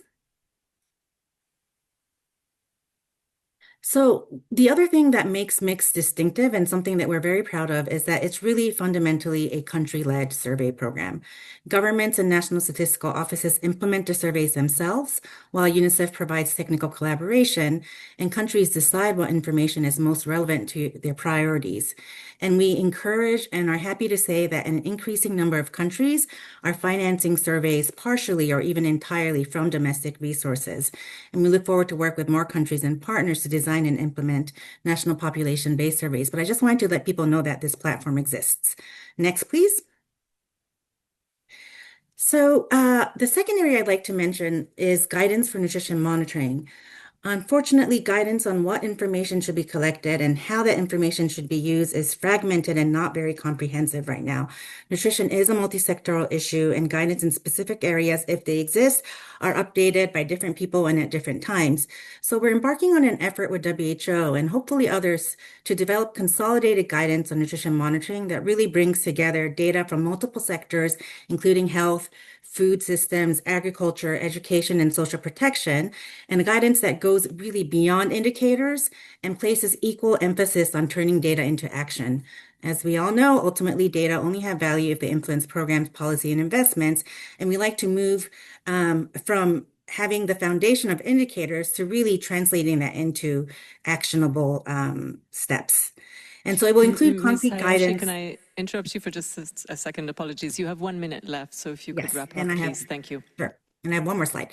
So it will include concrete guidance on establishing monitoring systems for regular programs and emergencies, how to set up and triangulate indicators across different sectors, including climate and agriculture, social protection, and health, as well as provide guidance and examples on the use of AI. So we're really trying to bring together different fragmented pieces of guidance into one space, and then also try to address gaps by producing guidance in areas where guidance and evidence is lacking. Next, please, which is my final slide. So I'd like to finally touch on capacity strengthening. I've listed some work here that we do to sort of transfer global guidance and initiatives into capacity strengthening, but I hope you will agree with me that capacity strengthening is not about one-off training workshops. It's really about creating long-term partnerships that enable countries to lead their own data system. And that means combining workshops with mentoring, technical collaboration, peer learning, all kinds of e-learning materials, but really it's about sustained planning and follow-up, and it needs to include planning and predictable financing, as others have mentioned. If we are serious about closing data gaps, we really need stronger collaboration among all of us, international agencies, governments, civil society, academia, other partners, so that countries have and receive coherent, coordinated support rather than sort of isolated activities that we sometimes see. And this also applies to donor funding that comes as isolated activities. And I think you would all agree that data and capacity strengthening are not an end in themselves. They're really public goods. And we really need to close data gaps in a way that's beyond financing another survey or producing another report. It really requires sustained investment in national institutions and national expertise so that there's sustainability and really security in all of our countries so that we can generate security that we know that we can generate, interpret, and use the evidence in an ongoing way. And so we are trying to develop a concrete strategy to produce sort of the best training and technical support environment to make this happen. And we hope to unite efforts with many of you to strengthen capacities in all data areas relevant to food security and nutrition. Thank you. Thank you very much for your contribution and for sharing this really interesting ongoing work of UNICEF. Staying online, we're now delighted to have a perspective from the private sector. Mr. Anaël Bibar is the CEO and co-founder of Farm Leap and participates here through the private sector mechanism. You have the floor. Oui. Bonjour à tous, merci pour cette opportunité et ces échanges. Je suis Anel Bibar, donc président FarmLeap et lauréat Neufil 2025. Plutôt qu'une présentation formelle, je voulais mettre sur la table quelques points très pratiques issus de notre expérience en France sur les données agricoles de durabilité au service de plus de 100 000 exploitations agricoles et 430 coopératives et négoces. Donc, je parle depuis une perspective d'entreprise privée, mais aussi avec une conviction réelle, hein. Le secteur privé ne doit pas remplacer les infrastructures data publiques. En revanche, il peut jouer un rôle très utile pour transformer des données publiques, des données de coopératives, des données d'agriculteurs en services concrets, peu coûteux et réellement utiles pour les agriculteurs dans leur métier pour sécuriser la production. Le premier point, c'est que données accessibles ne veut pas toujours dire données réutilisables. On confond parfois les deux. Une donnée publique n'est pas réellement accessible simplement parce qu'elle est disponible dans une sorte d'extranet avec des fichiers Excel ou des PDF à télécharger manuellement. Pour être utile, il faut que ça soit structuré, stable, documenté et exploitable. On a des exemples assez communs de nomenclature de culture pour la même culture, un blé tendre d'hiver, par exemple, qui, pour la même administration, aura 5 ou 6 nomenclatures différentes pour parler de cette même culture, ce qui peut ralentir le bon fonctionnement des flux. Le deuxième point, c'est que l'interopérabilité, elle doit être conçue dès le départ, par design. Euh, Pourquoi? Parce que dans beaucoup de systèmes agricoles, l'interopérabilité arrive comme une couche supplémentaire une fois qu'on a constitué le système. En Europe, on a beaucoup d'échanges autour des fichiers PAC de la politique agricole commune. Et ces fichiers PAC sont très utiles pour connaître l'assolement et pouvoir prévoir les rotations et les rendements.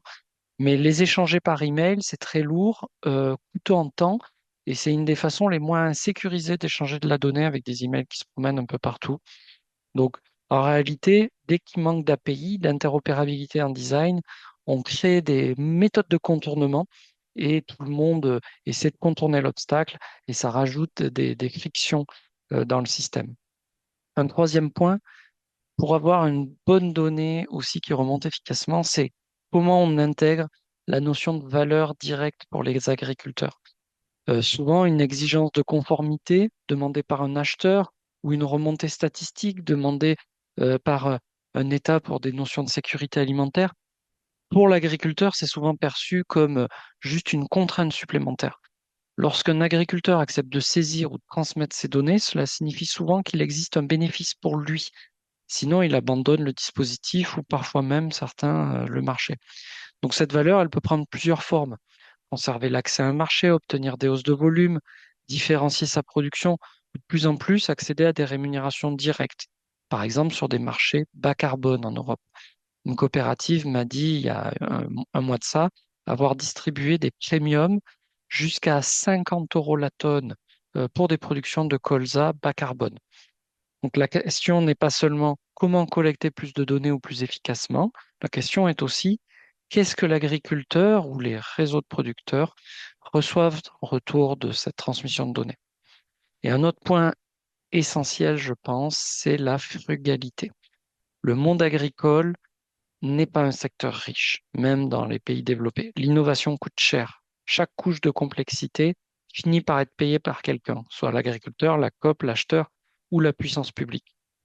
Et donc, il faut trouver des manières d'innover de façon frugale, partir du cas d'usage, garder des systèmes simples. Un data space peut être quelque chose un objectif moyen-long terme vraiment très utile et une bonne réponse.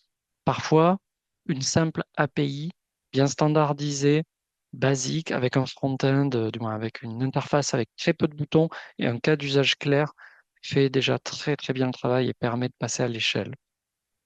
Je voudrais donner un exemple français très concret qui a permis de passer à l'échelle des sujets sur la durabilité. On a un système public télépack pour gérer la politique agricole commune qui est relativement stable depuis plusieurs années. L'agriculteur peut y récupérer un fichier structuré, XML, donc qui n'est pas un format Excel, hein, contrairement à ce que le nom pourrait dire.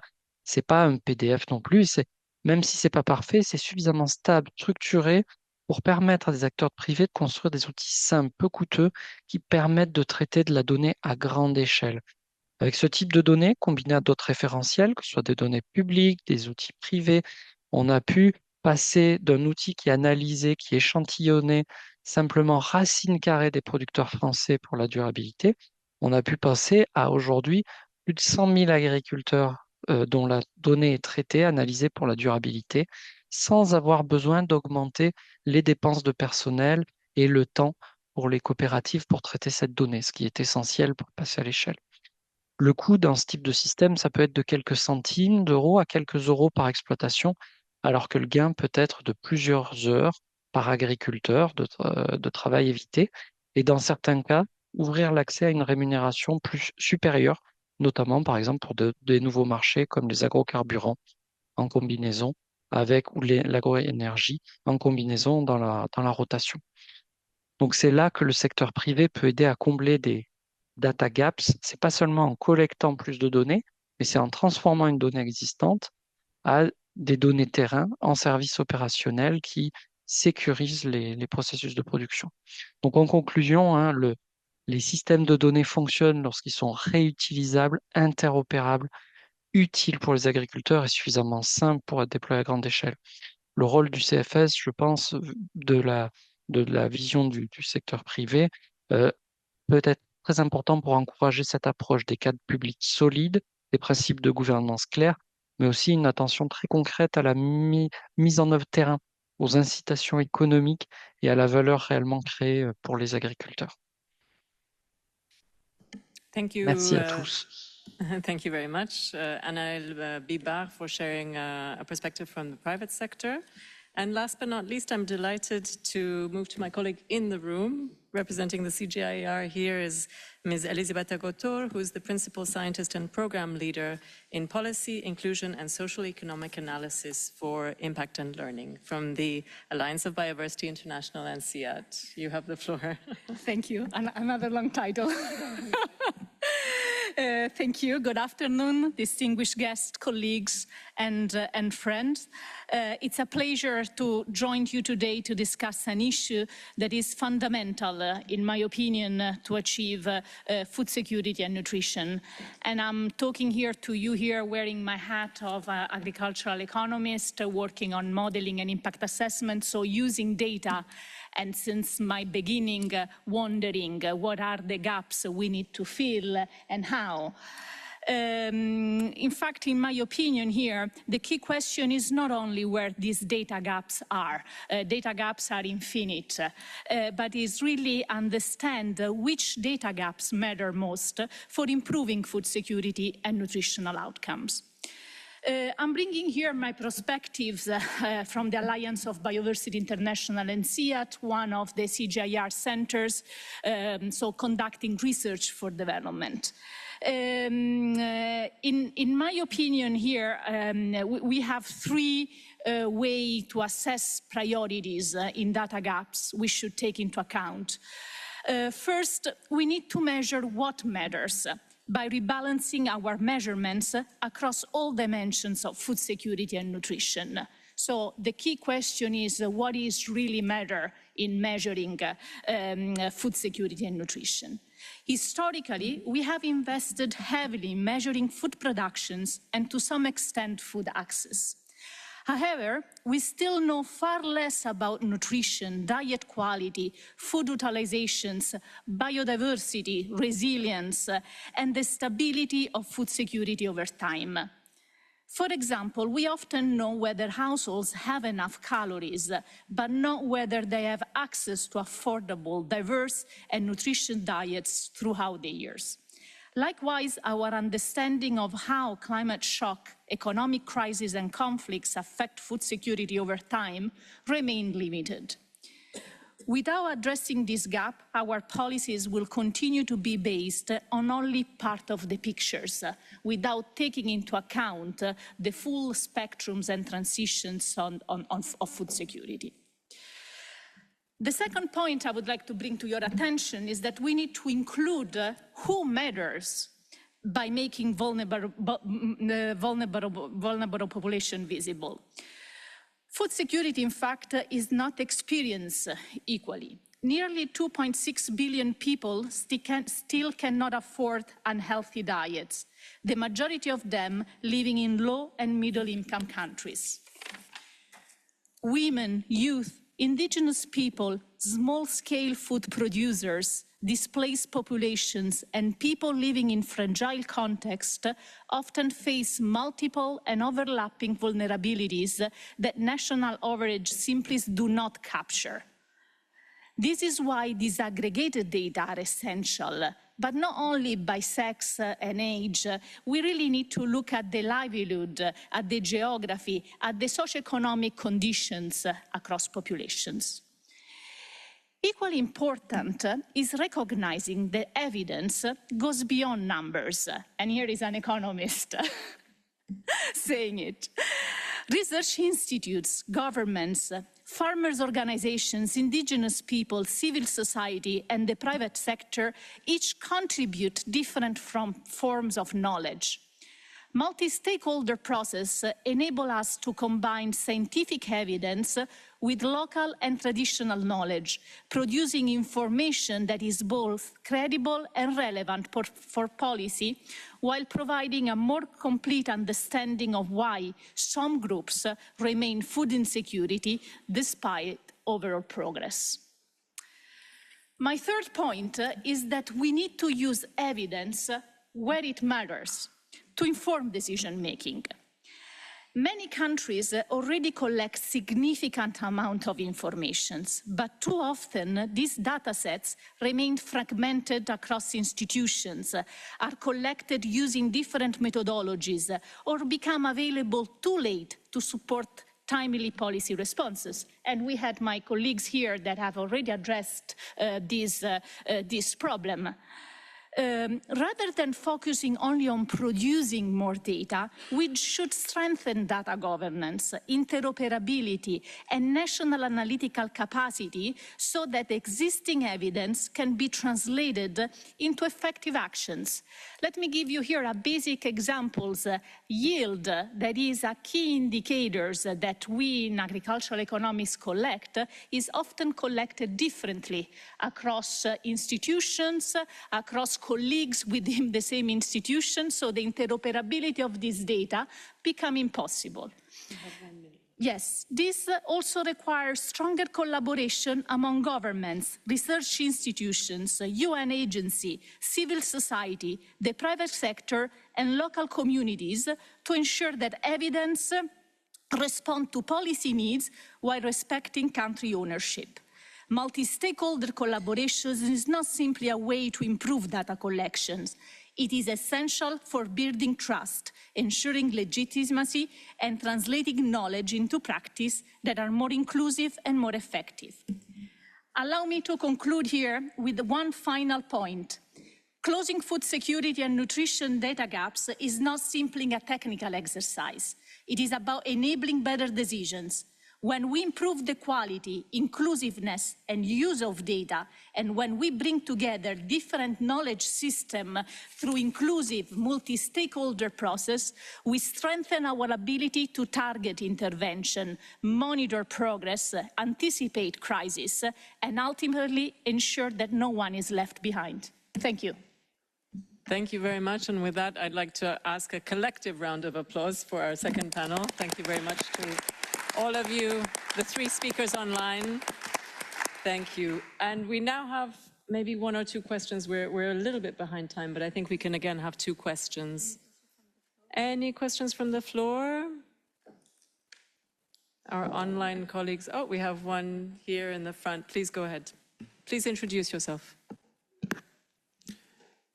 السلام عليكم ورحمة الله وبركاته. أنا عبد العزيز الزيداني من المغرب. سأقوم بطرح سؤالي باللغة العربية، لذلك سأعطي قليلا من الوقت لزملائك يقوموا باستخدام الترجمة الفورية.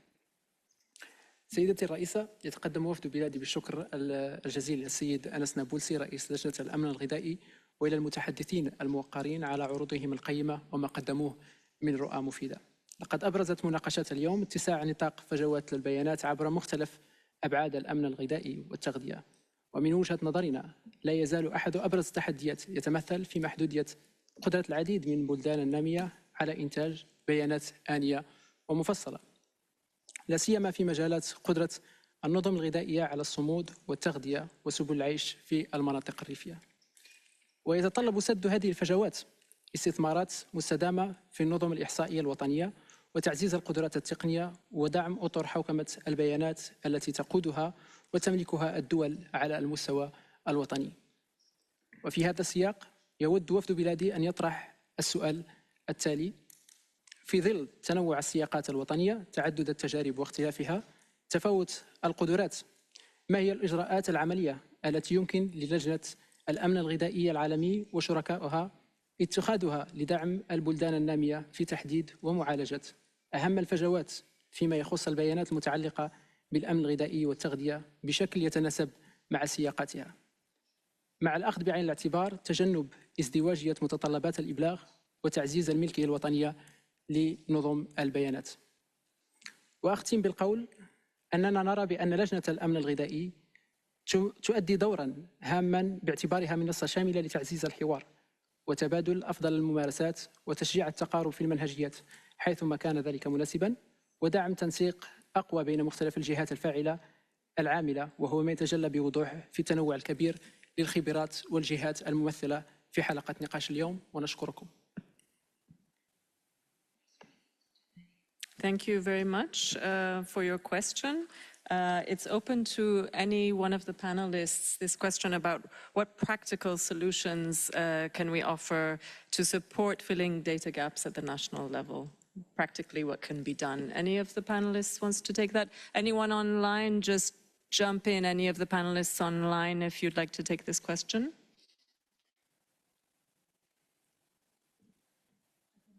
Yeah, please. I can break the ice. For me, it's essential to build capacity in the country.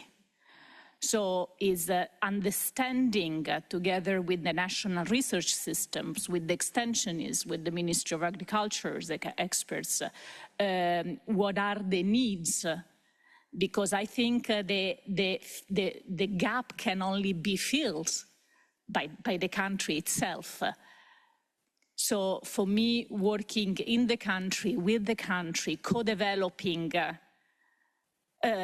tools and methods, and understanding also what is the knowledge that has to be exchanged here, it's key. It's the conditio sine qua non to then enabling the countries to fill the gaps. Again, the gaps that are needed in the country, at the country level, but also, in my opinion, at the subnational level. I mean, here, the data are infinite, as I said. Now, so really, what do we need to know? What are the questions here that needs to be filled? So for me, it's important to have this exercise together and this type of approach. But again, that's I'm coming from a small reality of research. So please. Small but essential reality when it comes to data. I think we're going to quickly, if you permit, move on to a next question. There can be other discussions to follow up. We'll take a question now from online. Fatiha, could you kindly read out the question? Thank you. We have several questions. I hope participants won't be upset with selecting only few. So this is a question from Dr. Jemina Mwang from South Africa. The cost of collecting and analyzing data is very high for users. So what mechanism can be used to get predictable funding for continuously updating data, especially on nutrition? Sorry. I was distracted. Yes, is there any one of the panelists who would like to answer that question? Either those here with me or online?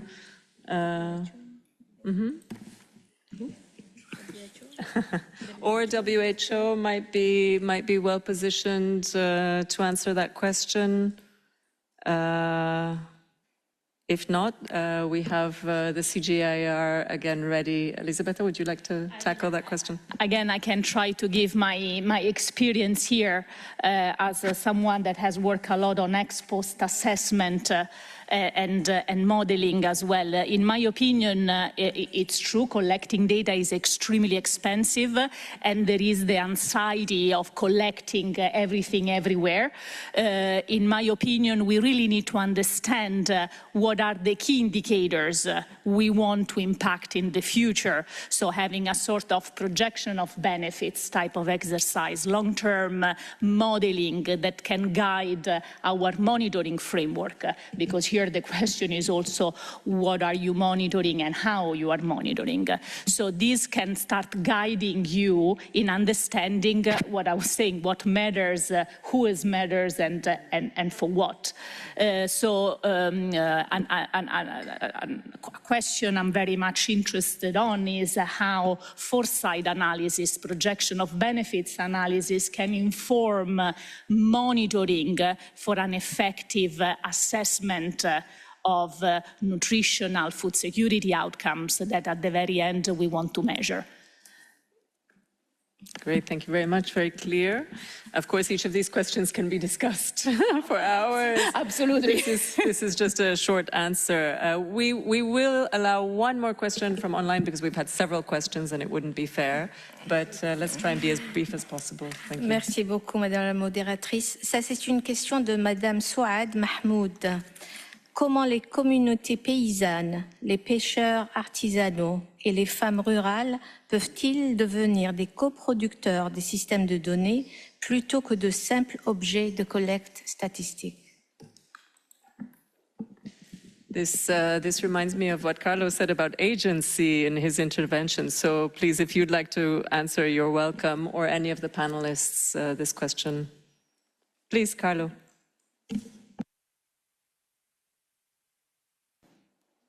Thank you. No, I don't have answer rather than say that it is difficult to be able to even define what's really agency mean and what is most relevant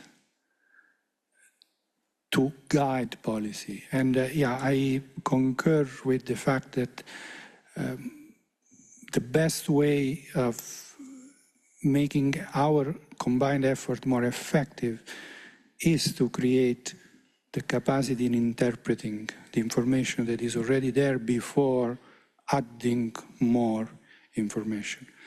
How to do it, the research, the academic community, the public, the investment in knowledge is what is there. And the challenge is how to make that the private sector, which is so involved in the business of data generation, to also serve this, which remains an essential public good function. And economics cannot help. We need another view, possibly, of policy making that is not simply managing markets. Just very, very short. Super short is the key also to understand the social norms in the country when we go, and so to really understand how we can get information and how we can do the most. And often this is neglected, and that's where the problem also comes. So it's not only the political economy analysis, but it's really the social norms. Thank you very much. I think the point that Carlo made is a great segue into our next session, the final substantial session before we start talking about the role of the CFS, and that's on data governance. So another round of applause for our great second panel. Thank you. And with that, I'd like to invite the speakers of our third panel on FSN data governance and coordination challenges and opportunities, starting with Her Excellency Demitu Hambisa Bonsa. Madame, please join us on the podium. His Excellency Frederick Matwanga, also, you're welcome on the floor. Neil Marsland, please join us. Online we have Alessandra Garbero, And again, here in the room, Eva Herschel, please join us on the podium.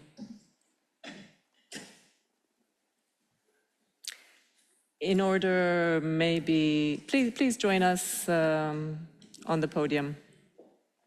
Welcome. Thank you very much. Welcome. Welcome. Thank you very much. So in order to make up for our little bit of lost time, I'd like to ask Your Excellency to make your intervention.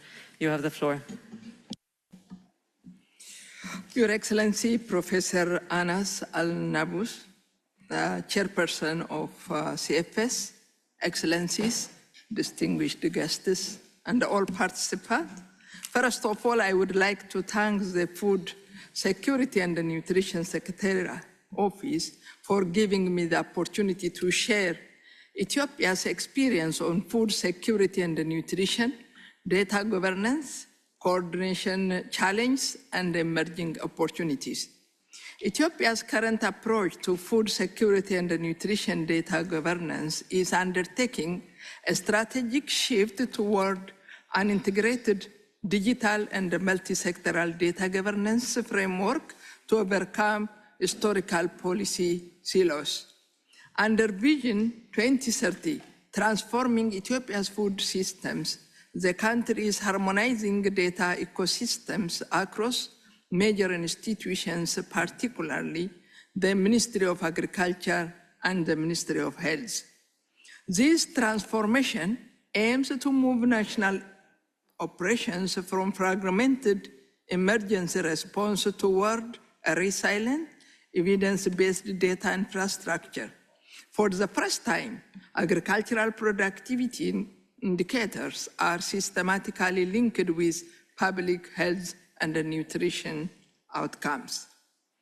The key policy interactions and the data sharing mechanisms is, the first one is One Health Surveillance Policy. Veterinary extensions data from Ministry of Agriculture is connected to Ministry of Health, National Food Control Policy Network to support rapid response to zoonotic and foodborne disease outbreaks. These include the partnership with the universities, the international organizations such as FAO, WHO, UNICEF, and OWA.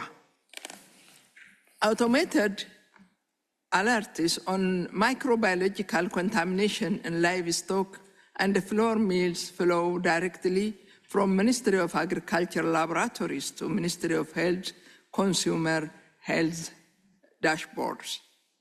The other one is biofortification and the nutrient-dense inputs policy. This is through the Ethiopian food system game changers. A digital system distributes high-yield biofortified seeds and such as zinc-enriched wheat and vitamin A-rich sweet potatoes. The other one is Ministry of Health provides regional data on stunting and micronutrient deficiency, enabling Ministry of Agriculture to target input supply to districts with the highest nutritional needs. The other one is pricing and dietary diversity monitoring policy. This is focused on a unified market portal links Ministry of Agriculture's National Market Information System with the Ministry of Health and Nutrition platforms to track prices and availability of perishable nutrient-dense foods. And also Ministry of Health conducts dietary cost analysis to ensure affordability of nutritious diet for low-income households. The other one is shock responsive safety nets policy. This is focused on Ministry of Agriculture, uses satellite-based spatial temporal models to predict harvest deficits. This prediction informs Ministry of Health localized assessments of wasting and micronutrient deficiency, supporting targeted allocation with the productivity safety net program. And the other one is joint governance and monitoring. A technical support unit coordinates structural policy commitments across ministers. Combined operational data feeds into the Nutritional Food and the Nutrition Council, creating a single source of truth from national policy decision.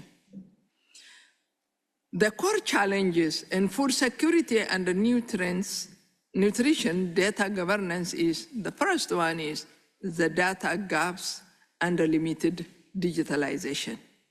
Inconsistent reporting and the limited digital infrastructure have constrained geographic coverage of systems like the National Market Information System.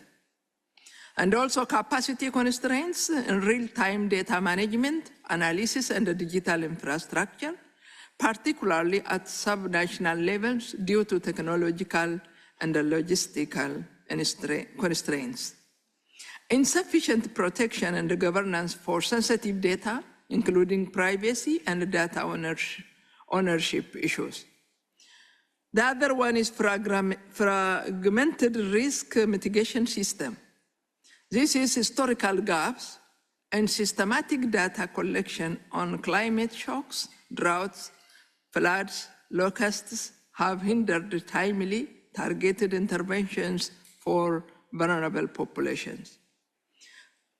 Even all these are there is key opportunities for systems transformation. The first one is digital technology and AI integration.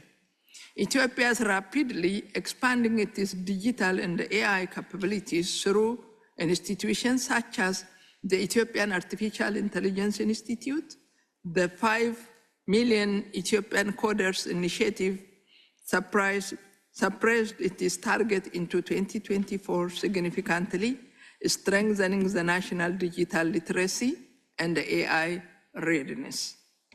The other one is moderating the national information infrastructure. Ongoing reforms aims to digitalize and expand the national market information system to include diverse, perishable, and nutrient-rich foods, improving market transparency and nutrition-sensitive planning. The other one is advanced weather and production forecasting. This is enhanced satellite and vegetation index data will improve forecasting accuracy, enabling time risk insurance payments and better production planning. Multi-level coordination for Ethiopia's food system. This is strengthening coordination from federal to local levels is essential to ensure accountability, data integration, and effective implementation of the EFS framework. Adopt common data standards and interoperable system in line with FAO recommendations. Align national FSN data system with FAO's principle of transparency, interoperability, inclusiveness, quality, accountability, and sustainability. The data-driven social safety nets, the productivity safety net program is adopting digital tools such as electronic vouchers for fresh foods, enabling field teams to identify malnutrition hotspots and prioritize support for pregnant women and children under 2.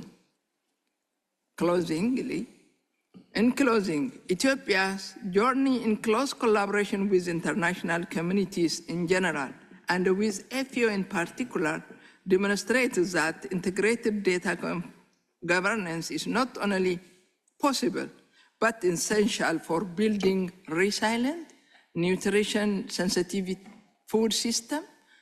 While challenges remain, the country is making significant strides toward a modern, coordinated, and evidence-driven FSN architecture.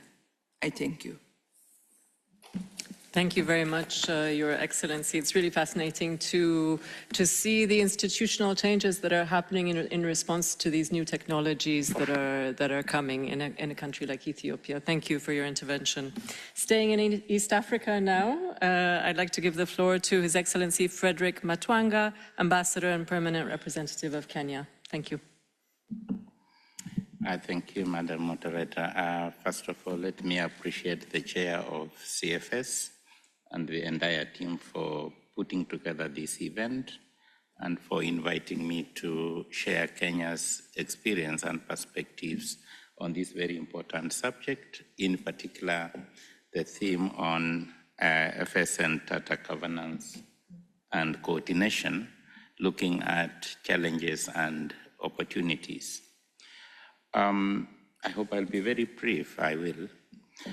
For us to understand and appreciate the importance of data governance and coordination, it is very important to underscore the fact that the future of food security is closely linked to the future of data, because we need to use data to understand issues relating to food security.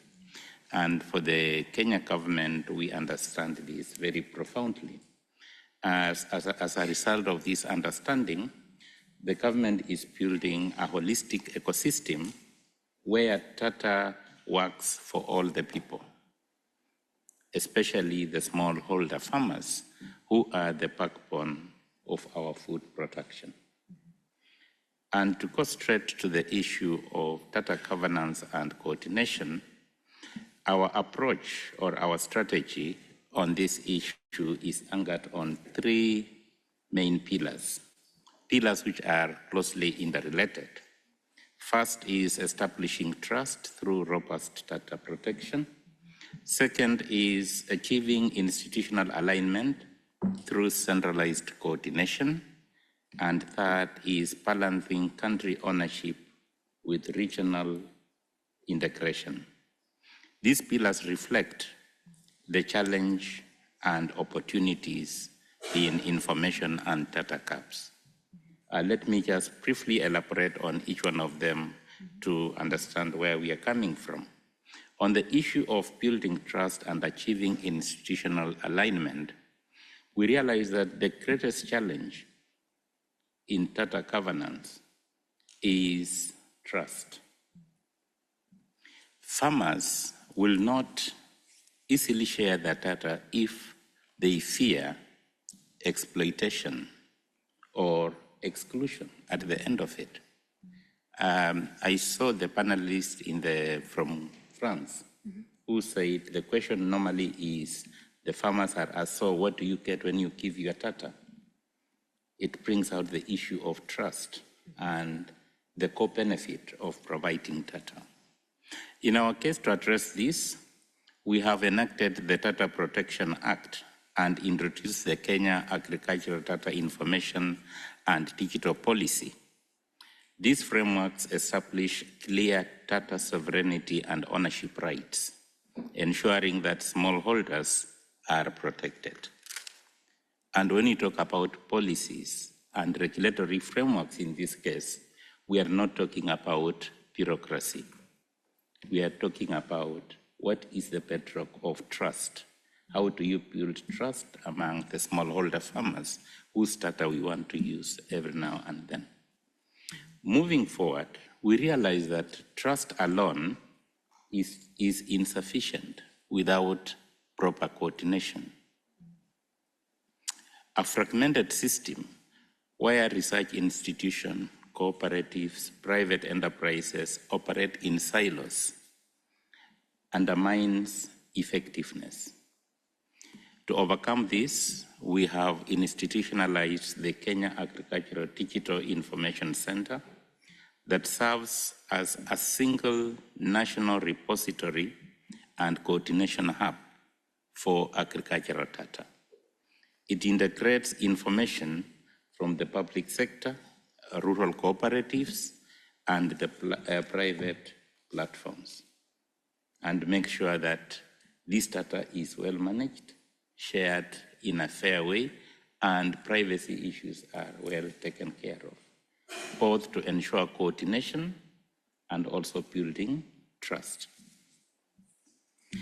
Through platforms like the Kenya Integrated Agriculture Management Information Systems, we have also standardized data and ensured that all artificial intelligence-powered tools, such as Adapt Kenya for predictive weather analysis and chatbots like Farmer AI, are not only scientifically validated, but also highly localized.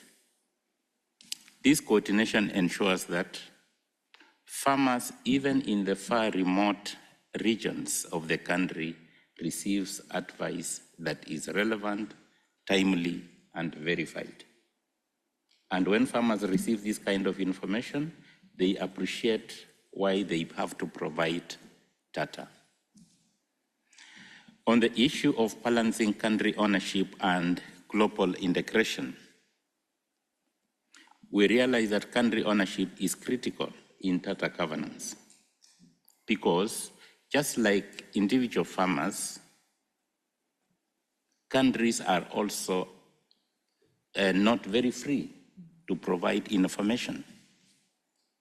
For us, country ownership means we define the rules of engagement for our data.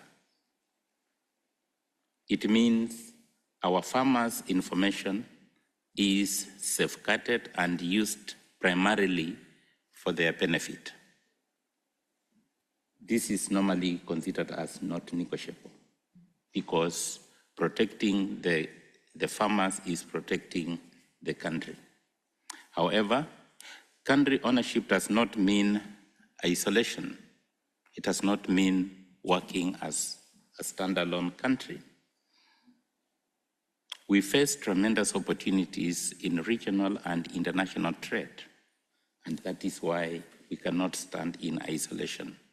We have to provide data, but manage how we provide that data. The challenge is the fragmented country-specific data laws across Africa and across continents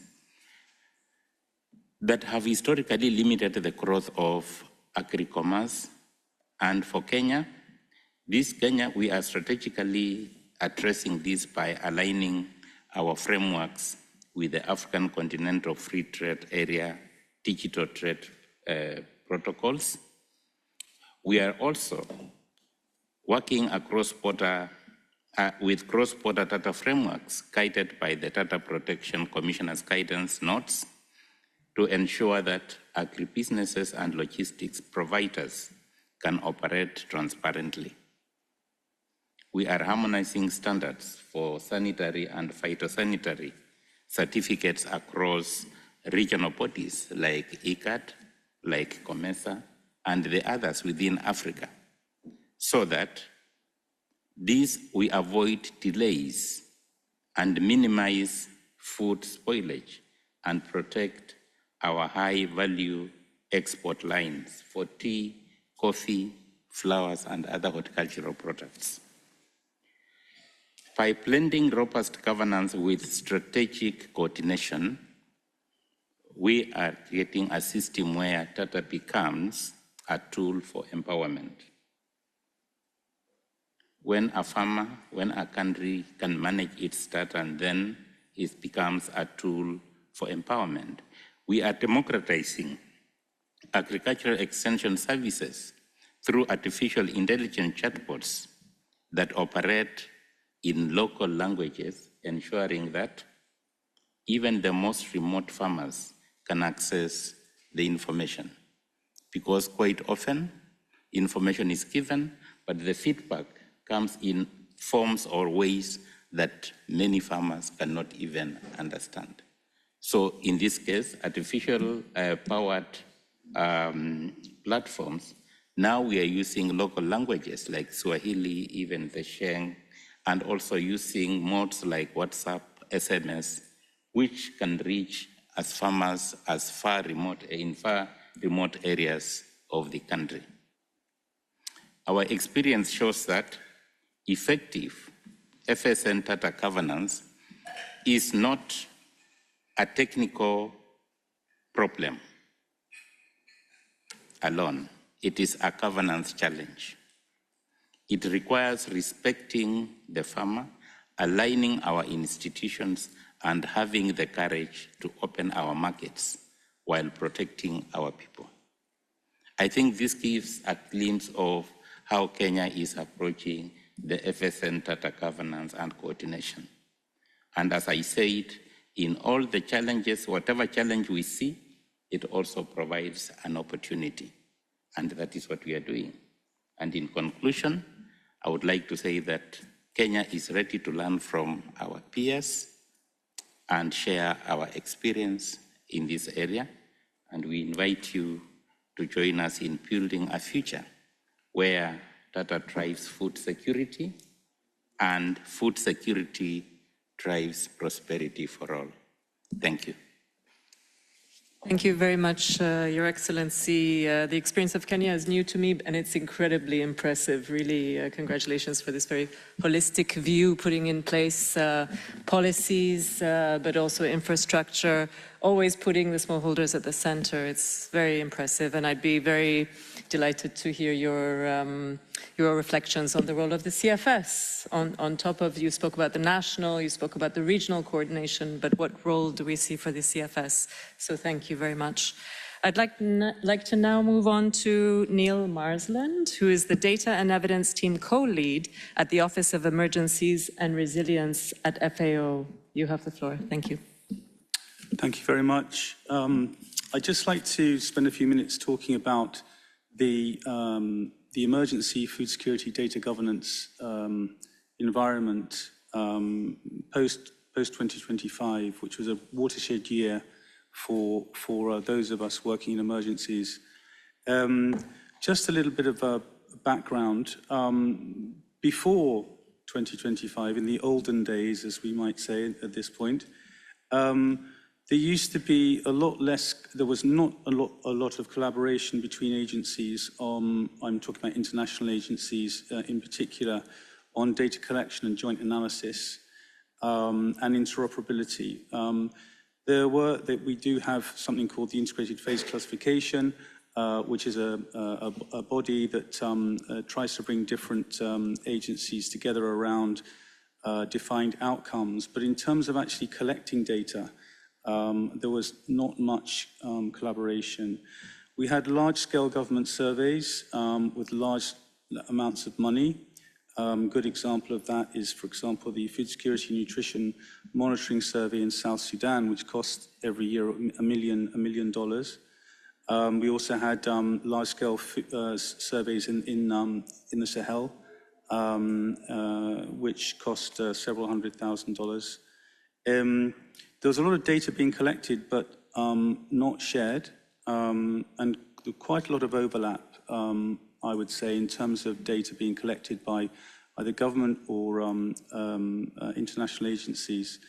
There's also a tendency towards a black box analytical approach, which meant that it was difficult sometimes to interrogate what was behind certain findings. So moving on to today, today we have much less data, much less money, to be blunt, for data collection in emergencies than used to be the case. It's only really the European Union that is maintaining finance for emergency data collection. And this on its own will not solve all the problems that we face due to lack of finance. At the same time, there's a greater tension, perhaps than before, between needs-based analysis, coordination, collaboration on the one hand, and potentially geopolitically motivated data collection on the other. An example of this is some of the increasing sort of role of the United States in relation to the Office for Coordination of Humanitarian Affairs in terms of funding priorities and country selection. So this is now an issue. At the agency level, we also have competing tensions. There are messages coming from resource partners around the need for greater collaboration and coordination. Yet at the same time, because of financial constraints, there's a reluctance to share slices of an ever-dwindling cake so as to preserve core capacities on data. So, in the light of this, there has been some, I would say, industry-level momentum to coordinate more as a way of trying to stabilize the situation. So this momentum is taking place within the UN and also outside of it. Within the UN, the key sort of organ of data governance for emergencies and data coordination is something called the UN Quint. The Quint refers to 5 UN agencies who are collaborating around this. So the Office of Coordination for Humanitarian Affairs, UNICEF, WFP, International Organization for Migration, and UNHCR. So these agencies are doing a number of things. One of the key ones is to establish a set of core data that is universally recognized to be important for humanitarian emergency action. Outside of the UN, the main data governance structure is called the Humanitarian Data Collaborative, which consists of the United Nations, the Red Cross, Red Crescent movement, and international and local NGOs. So these are now attempts to coordinate better around agreed types of data. The role of the Office of Coordination of Humanitarian, the role of the Office of Coordination of Humanitarian Affairs is also being stabilized through a new way of, revised way of classifying humanitarian need. And this is something which is now being institutionalized at country level. So the question is, I think here, what are all these efforts trying to achieve? What's the purpose of these efforts within the UN, outside of the UN, around data governance? In essence, what they're trying to do is to, in a constrained, resource-constrained environment, organize data to achieve a shared understanding of where a crisis is occurring, who is affected, what is needed, what assistance is being delivered, and where the gaps remain. Within this, there are some core concepts. One is this idea around core data. The way that core data is defined here is really largely looking at focusing largely on the severity and magnitude of a crisis, as well as other operational data sources around finance and operations, etc. Another key element that these efforts are trying to achieve is reduced overlap and duplication amongst agencies, which, as I said earlier, was a real issue in the past. Common standards, to create common standards, and to create interoperability. So the main opportunity emerging from all of this in this new world of much less resources available for data collection in emergencies is a leaner, fitter humanitarian data landscape, where there is a shared commitment to securing core data, core humanitarian data, through much greater collaboration, coordination, and transparency between agencies, and a more inclusive governance structure which reflects and supports a broader coalition of actors and including data localization. The main risks are data gaps, emergence of large data gaps, a tendency to collect data only in the areas of greatest need, as that is where most of the financial resources are in terms of response.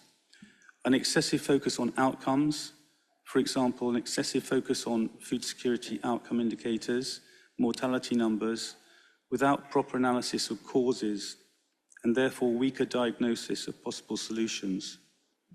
Other risks are cutting corners on survey basics, for example, sampling protocols, and unfounded or shaky reliance on so-called predictive analytics, which are only as good as the data and the assumptions which underpin them, and which can lead to wildly inaccurate or misleading projections or forecasts. So a question then becomes, how should data governance structures maximize the opportunities and minimize the risks? Oh, sure. Sorry, I'm over time. I'm just coming to the end. So 3 areas, finance, data, and coordination. On finance, we need to have institutionalized multi-year pooled funding to be established to reduce the fragility of relying on 1 or 2 large donors. On data, enforcing data interoperability is a non-negotiable requirement for collaboration and coordination, and this could be tied to release of funds. Establishment of core data for the establishment of severity, magnitude, and causes of food security and nutrition crises. We need to be asking people what they need and incorporate this into causal data analysis for solutions. Use new technologies responsibly to avoid what's called hallucinations through artificial intelligence. And then finally, on coordination, form consortia, require consortia to be formed, is to establish meaningful collaboration across stakeholder groups. And finally, continue to expand and strengthen the UNAT data Quint and the Humanitarian Data Collaborative through country-level rollout and global coordination. Thank you. Sorry, I was a bit over time. Thank you very much. You know, you had a very rich and dense intervention. I didn't want to cut you off, but we are running a bit behind. So without further ado, I'd like to move online now to Ms. Alessandra Garbero, who is the lead regional economist for the Near East, North Africa, Europe, and Central Asia region in IFAD. You have the floor. Thank you very much. It's a pleasure to be here and contribute with my reflections. And I'm coming from a regional division from IFAD, which is an international financial institutions. So I'm going to pretty much give a different perspective. And next slide, please. So I want to first kind of zoom back a bit to why it matters specifically for IFAD. We know that data quality and data availability is essential for targeting investments and also essential for leading a policy dialogue. We also know that the data quality gaps have hindered tracking the 2030, the SDG progress and the 2030 agenda. And of course, data gaps among vulnerable population may render them invisible to development interventions. Next slide, please. So I'm going to give a perspective of the Near East, North Africa, and Central Asia division, which is the region that I'm covering, which is a very heterogeneous region ranging from Morocco to Uzbekistan and including also Somalia, Djibouti, and Sudan. So, I mean, this region is plagued by a number of challenges. The first is limited data availability, like we have outdated surveys. We have also Palestine is included in our portfolio of projects. We have poor quality or missing surveys. We have what I mentioned, weak coverage of vulnerable groups, but also what has been mentioned also before with inconsistent methods, poor comparability, for instance, small sample sizes or seasonal variation that affect estimates in specific countries or model regional estimates that diverge from survey data. And in fragile settings, basically, we have also some blind spots. For instance, the smart surveys that have been mentioned before but by Jean-Martin Bauer are often impossible to conduct due to insecurity of funding gaps. So the survey numbers can vary widely. And actually, other speakers have also mentioned fragmented governance and weak systems. Multiple institutions collect food insecurity and nutrition data with limited coordination. And of course, the data sharing gaps, which the data remain siloed across ministries, also due to issues related to trust, with limited but also methodological issues of limited interoperability. Next slide, please. So speaking about MENA, the FIES, which we know it's the FAO Food Insecurity Experience Scale, has the longest track record. But there are some gaps in some Arab states and low-income countries where food security is still prevalent. In Eastern and Central Asia, actually, and the FIEST and the other indicator, which is the minimum dietary diversity for women coverage, is generally strong, though political instability sometimes impedes data collection. Actually, Georgia is a positive outlier that has been collected nationally represented FIES for a long time. As far as the Horn of Africa and fragile setting, the FIA data exists by the Gallup World Poll, but of course, we know that the day-to-day monitoring of the crisis runs on the IPC. So what is the key message here? That the real gap is not just missing data, but sometimes also measuring intermediate outcomes that can link agriculture, like food system, the production domain, to nutritional outcomes. Next slide, please. So what IFAD does, I mean, as you know, IFAD does also design nutrition-sensitive projects that are implemented by governments. And actually, we try to, the projects are demand-driven, so respond to a need from the country. And we work hand-in-hand with the countries. And so we have been promoting diversified and nutritious food production, of course, supporting access to healthy diets, empowering women and vulnerable groups, strengthening nutrition knowledge and behavioral change, and linking smallholders to school meals and institutional markets, but also we've been strengthening also institution capacity and coordination. But how do we measure progress, particularly vis-a-vis the data monitoring aspects? Actually, the projects have their own monitoring and evaluation systems, and thanks to that, they collect baseline, midterm, and completion survey with nutrition indicators. And through that, we're able actually to communicate results to stakeholders. Next slide, please. Just as an excursus of where IFAD went from basically in its, let's call it measurement journey. Actually, we moved from 2019, where the NDDW was introduced as an outcome indicator together with an intermediate outcome, which is the knowledge, attitude, and practices component of the survey, as well as some output indicators, to actually now where we have the NDDW and the FIES at impact level. Next slide, please. But actually, I wanted to close my intervention tying back to the HLP report and recommendations. What is the IFAD contribution from going from data collection to data-informed decision-making? The first recommendation talked about creating the demand for data. And actually, this is an important aspect because IFAD, through its work, prior to each project design and policy dialogue, actually prepare for the food system entry point for investment. And this really strengthened the use of FSN evidence for investment planning. The second recommendation was about optimizing and harmonizing existing data. And of course, we are primary users of national statistics and surveys, but complementing this with the project monitoring systems, which are fully harmonized. And through that, we've been promoting common indicators and moving towards progressing interoperability.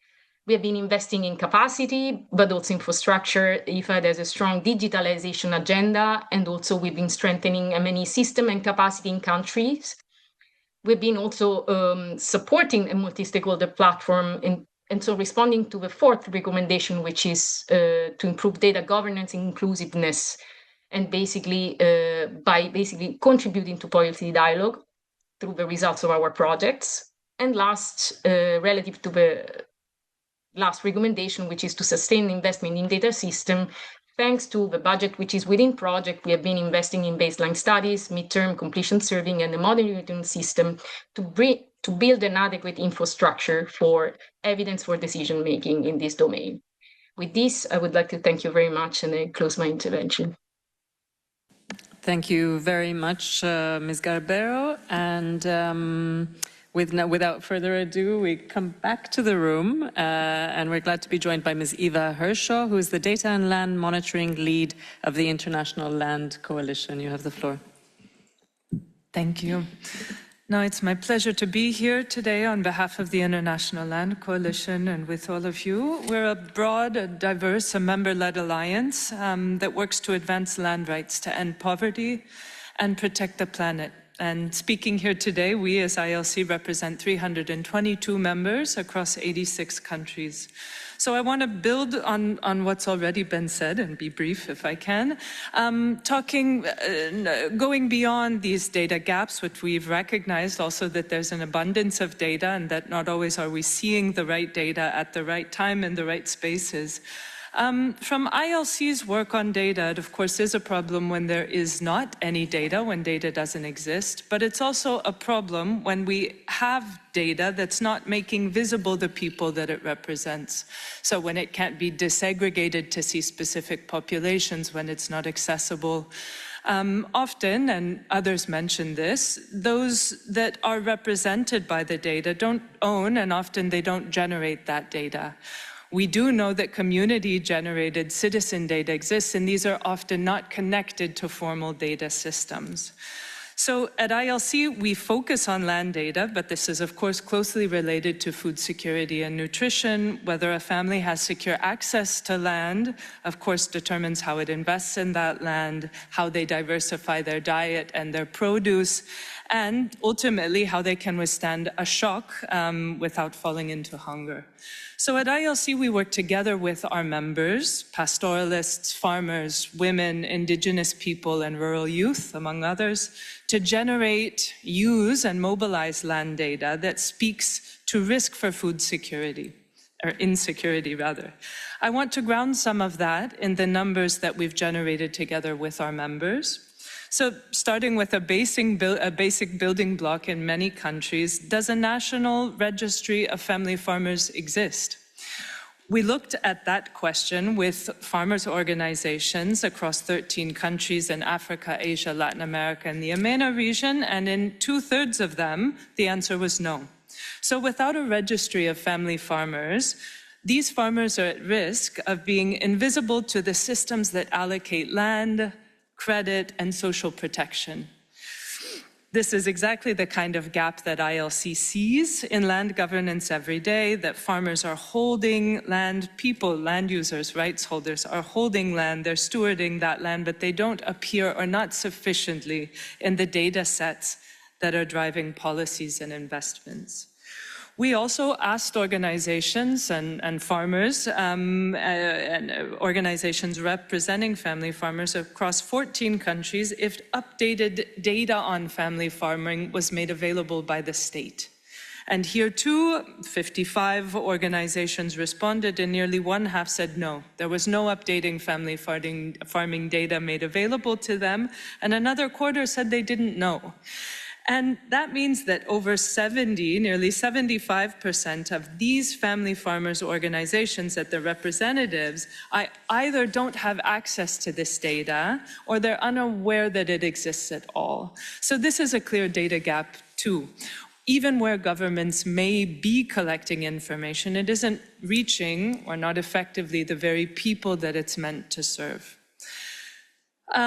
The pattern repeats itself when we look at the coordination of global commitments. So if we look at whether or not states have applied key decisions from this very committee, from the CFS, we see that no country in the ILC membership reported full application of key decisions. We have not looked specifically at these data-related decisions, and I think we should follow these going forward. But across 13 countries, 62% of members reported partial uptake of key decisions from the CFS, and nearly a quarter reported none at all. So it's not just a gap about data, it's whether the coordination mechanisms we build here are translating into changes on the ground. Data gaps, tenure gaps, and implementation gaps are not separate problems. In these cases, they reinforce each other. We do, however, have examples to look to of where more inclusive, agile land data systems are being built. And it was not my intention to feature one of the panelists, but I'm doing so. The Convention for Biological Diversity last year here in Rome adopted a final monitoring framework, including a number of indicators and targets. It called explicitly on governments to include a whole of society approach to their monitoring, to have civil society, to have Indigenous peoples and local communities at the tables where monitoring decisions were being made. But it also called on parties to use their data. So this was an explicit invitation from an international convention to use the kind of data that communities are generating, that citizen data frameworks have long been looking at. And in Kenya, the government has committed to using not only available national data, right? We have good census data, we have geospatial data, but also to incorporate community-based monitoring systems. And this speaks very much to the need for alignment in quality standards, the way, the formats, the technicalities of how this data speaks to each other. But in some countries, they're starting to figure these things out, and we hope to learn from them. To close, I want to call on us to look at the data gaps and the kind of data that we need, but also the kind of processes and government systems that are needed to support and sustain that data. So inclusive processes, yes, national data sets, census data, survey data, satellite data was mentioned, but also community-generated data, these responsive, innovative data systems that can reach often in spaces, I would include many rural spaces where traditional data collection may fail. We also have growing support and guidance on how to use this.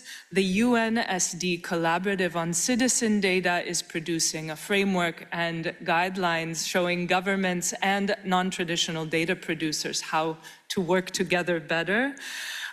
So the question for CFS, I believe, and we've said it, is not only how to fill data gaps, but how to build inclusive data governance structures that account for these systematic links between land tenure, food, and nutrition, but also diverse constituencies, their views, and the data that represents them. Thank you.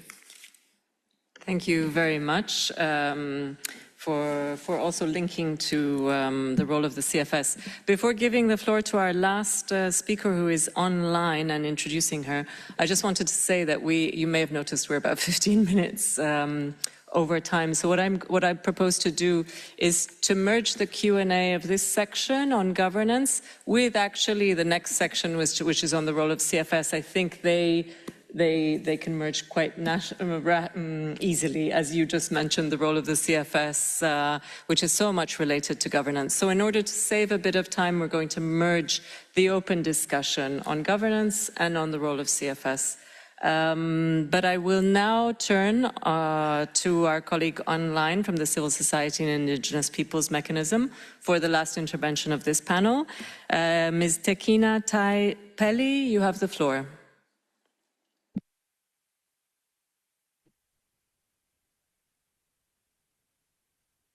I hope that you can hear me.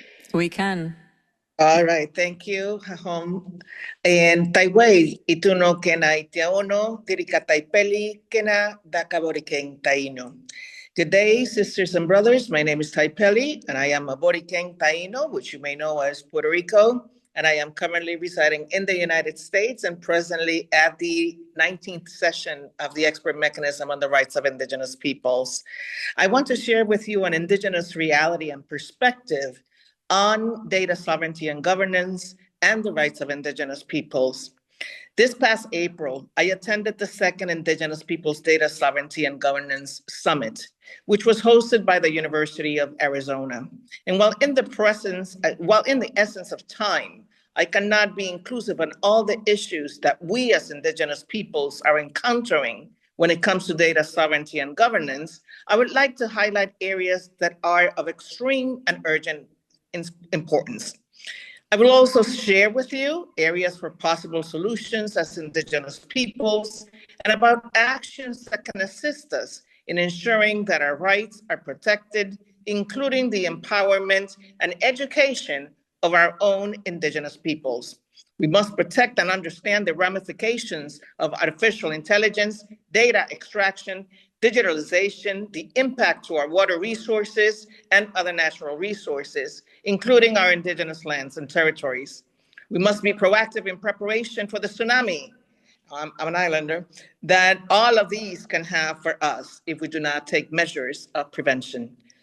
And although I have been doing international Indigenous human rights advocacy for a couple of decades, I have been a sociocultural advocate from a very early age. When I started hearing about Indigenous data a few years ago, I assumed it to just be statistical numbers. When I finally learned about all the areas that this term encompasses, I became extremely worried because most of our peoples have little to no idea as to how intricate this subject is and how behind we are in ensuring the protection of our data. For decades, Indigenous peoples have been the subject of studies with no shared benefits, nor reported results back to the peoples. If anything, they were subjects of continued studies of studies, all without the free, prior, and informed consent of the peoples involved. And while broadly or even publicly undermining the value of Indigenous knowledge, sciences, and technologies, we see over and over how this same information is being extracted from our peoples and then marketed without any form of reciprocity.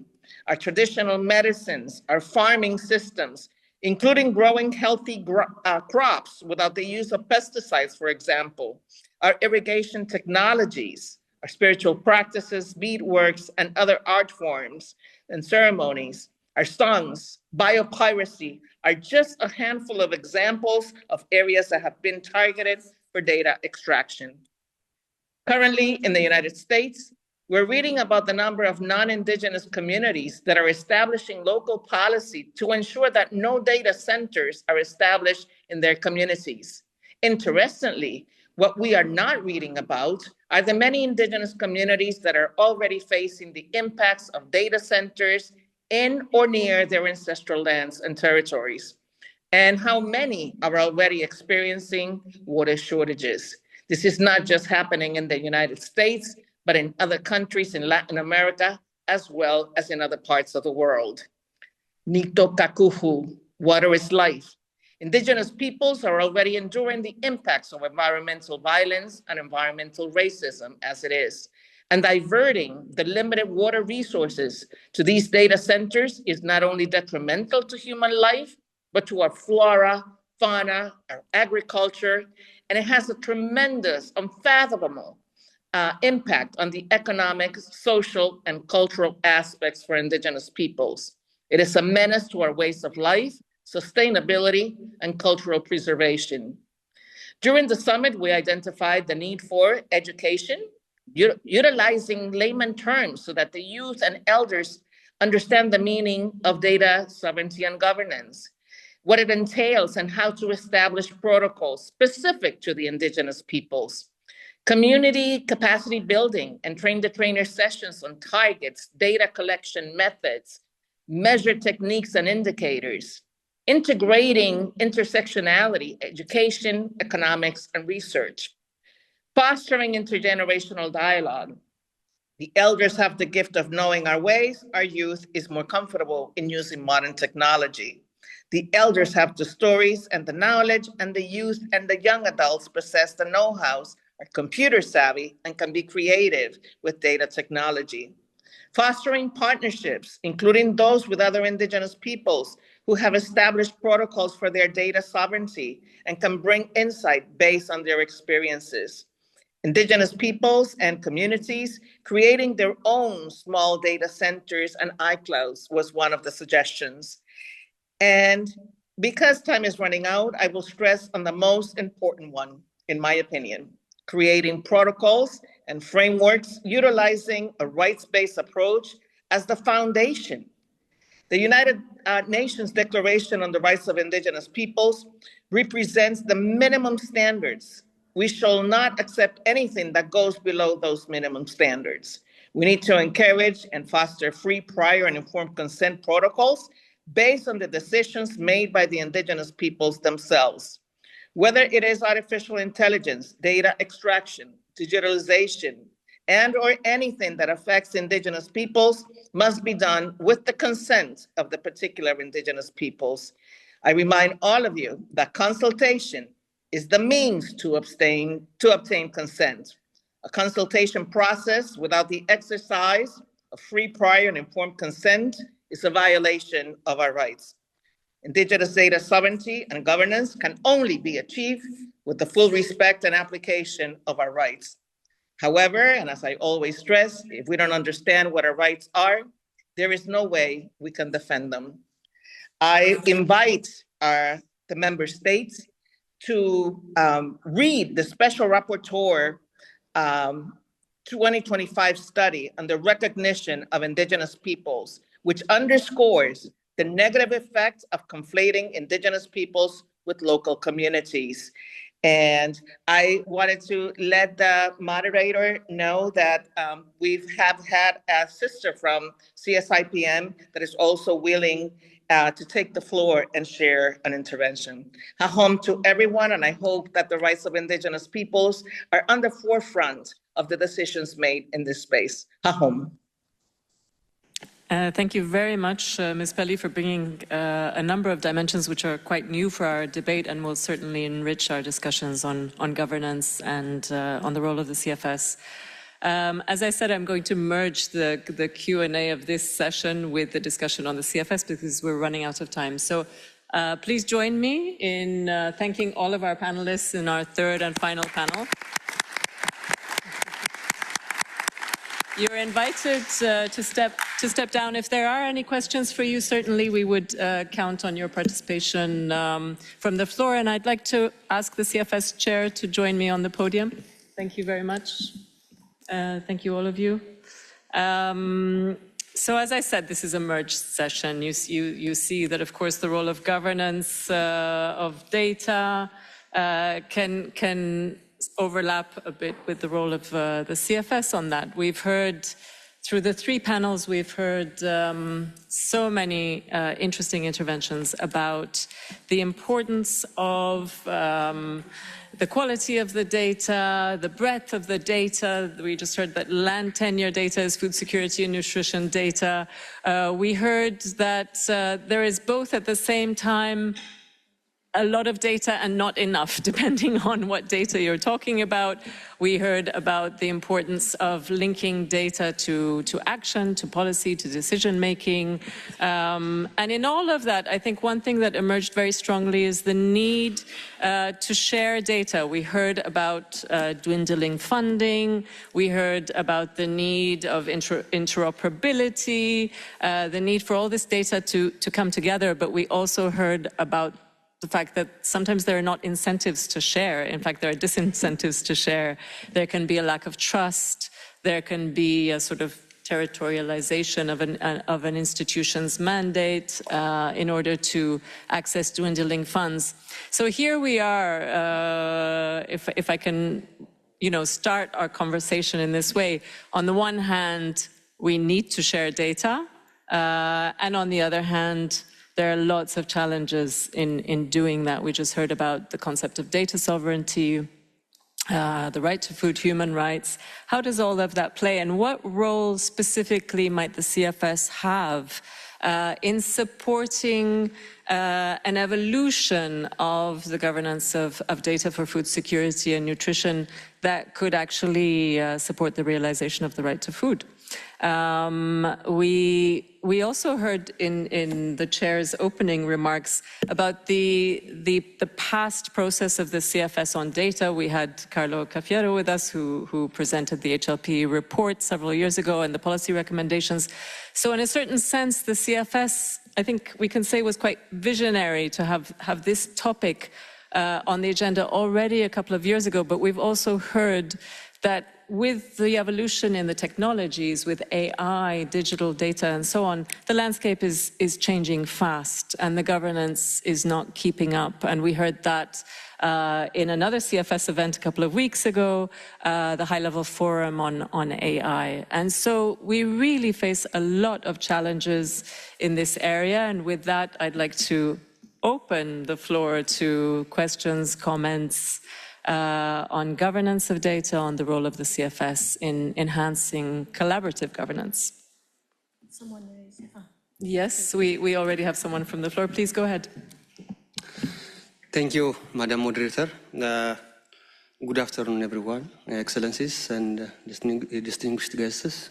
First of all, I would like to extend my appreciation for CFS for organizing this wonderful presentation and well-informed stage.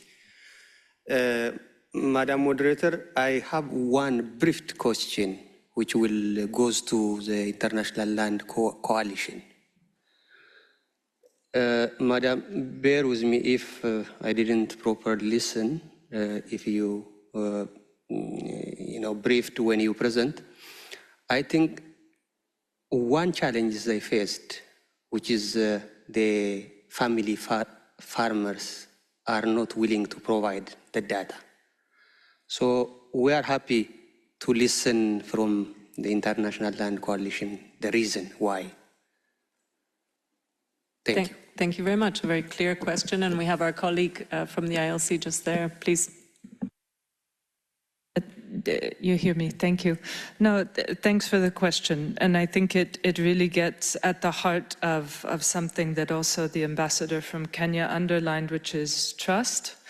I don't, we work directly with farmers organizations, and farmers are one of the constituencies that we represent, organized, of course, at a national, regional, and in a global platform.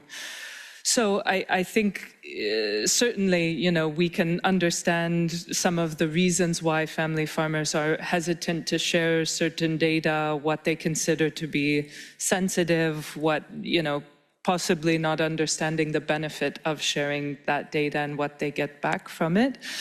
This was not data I presented, right? The data that the farmers share with us is more to highlight gaps in their perceived needs in land governance and the availability of data about farming systems, market systems, being among those data gaps. But I think that there is, a gap that we're trying to shrink between this, maybe traditional data institutions and how they work with civil society or with citizens and the data that they generate from them to make it a bit more co-designed or inclusive across the data value chain, right? Are we asking questions that we know are useful because farmers have told us they're useful? Are they giving input on the way that those questions are asked to make sure that it's clear? Is it clear what happens to the data, how their information will be used and how it will come back to them? I don't have answers to these questions, but I think that it does come back to building trust, and I think data shines important light there on the need to work closely together, more closely. Thank you very much. We're running out of time. Could I invite you to have a bilateral conversation after? Thank you very much. We have several comments online, so I'd like to invite the representative of the CSIPM who is online to take the floor, please. Lisa? Yes. Lisa. Yes, thank you. Can you hear me? Yes. Thank you so much for giving me the floor. My name is Lisa Shaheen from the Arab Group for the Protection of Nature. I'm a member of the CSIPM Coordination Committee facilitating for the West Asia region. And this intervention is made in consultation with CSIPM's Working Group on Data, which actively participated in the policy workstream and the negotiations in 2023. So much has already been said today about the importance of better data for food security and nutrition. What I would like to focus on in my intervention is on what is too often avoided from these discussions, which is the governance of data in contexts of wars, occupation, and protracted crisis. CSIPM has consistently raised this concern since the negotiations on the CFS policy recommendations on FSN data in 2023. And we must not forget that data is never objective or neutral. Every stage of its collection, analysis, ownership, and use reflects particular assumptions, interests, and power relations. Data can be manipulated to serve political, military, or corporate objectives at the expense of the rights and the livelihoods of the very people from whom it is collected. And without human oversight, data collection technologies can also risk becoming instruments that entrench the appropriation and exploitation of land, water, seeds, and other resources essential to sustaining life. And we have a collective obligation to guarantee that human rights are at the center of data governance. This means that right holders determine how their data is produced and used. Yet across many contexts, we witness non-consensual data extraction and sharing without meaningful rights to access, correct, transfer, or delete it, and increasing surveillance by both governments and private actors. And in contexts of wars and occupation, these risks become exponentially greater, where data itself can become a weapon and humanitarian information can be used to facilitate starvation, displacement, and genocide. And we are witnessing precisely these dangers in Gaza. The cyber attack targeting WFP exposed the personal information of approximately 600,000 households collected through humanitarian assistance registration systems. And this should not be viewed simply as a cyber security incident. It was a targeted attack against an extremely sensitive humanitarian database concerning a population enduring genocide, man-made famine, and pervasive surveillance. A population who is required to surrender personal information to access even the most basic necessities of survival, such as food, water, and humanitarian aid. And the risks do not end with the breach itself. They also raise broader questions about how humanitarian data is governed, who has access to it, and the partnerships through which it is managed. And these concerns are further compounded by WFP's partnership with Palantir, which is a software company with a publicly documented relationship with the Israeli occupation. And in her 2025 report, the UN Special Rapporteur Francesca Albanese stated that there are reasonable grounds to believe that Palantir has provided predictive policing technology, core defense infrastructure for military software, and an AI platform enabling real-time battlefield data integration for automated decision-making.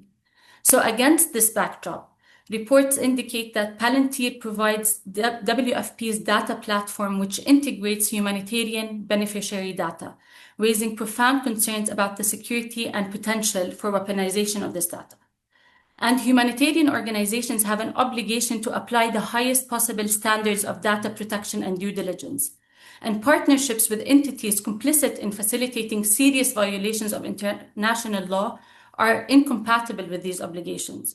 So our call for accountability is directed at the institutional decisions that permit such partnerships and fail to adequately protect the highly sensitive data entrusted to humanitarian organizations by populations seeking life-saving assistance.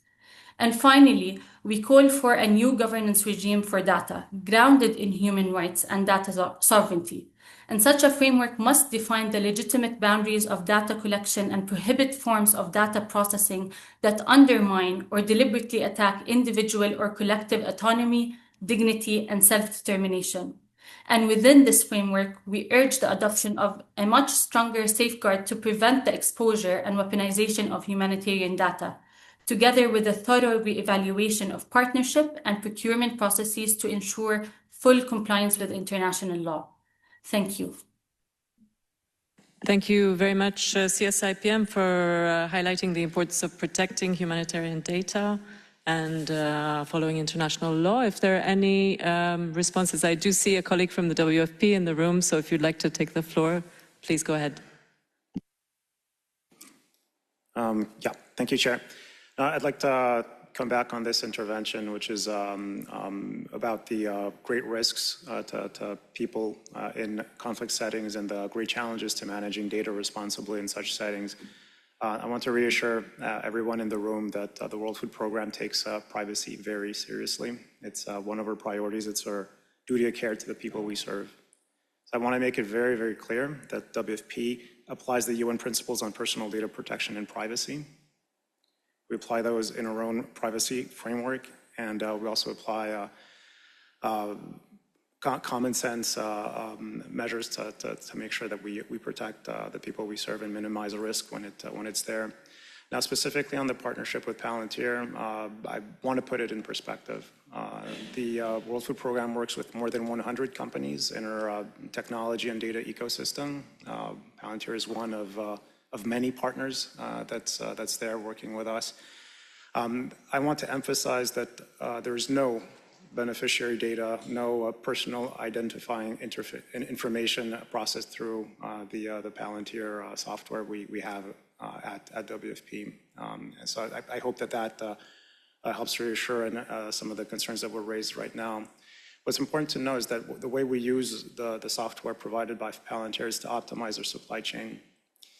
Supply chain optimization allows us to feed many more people than if we did not have that type of software. And the savings that we estimate we're able to generate through this optimizer exceeds $50 million. It can feed a lot of people for $50 million.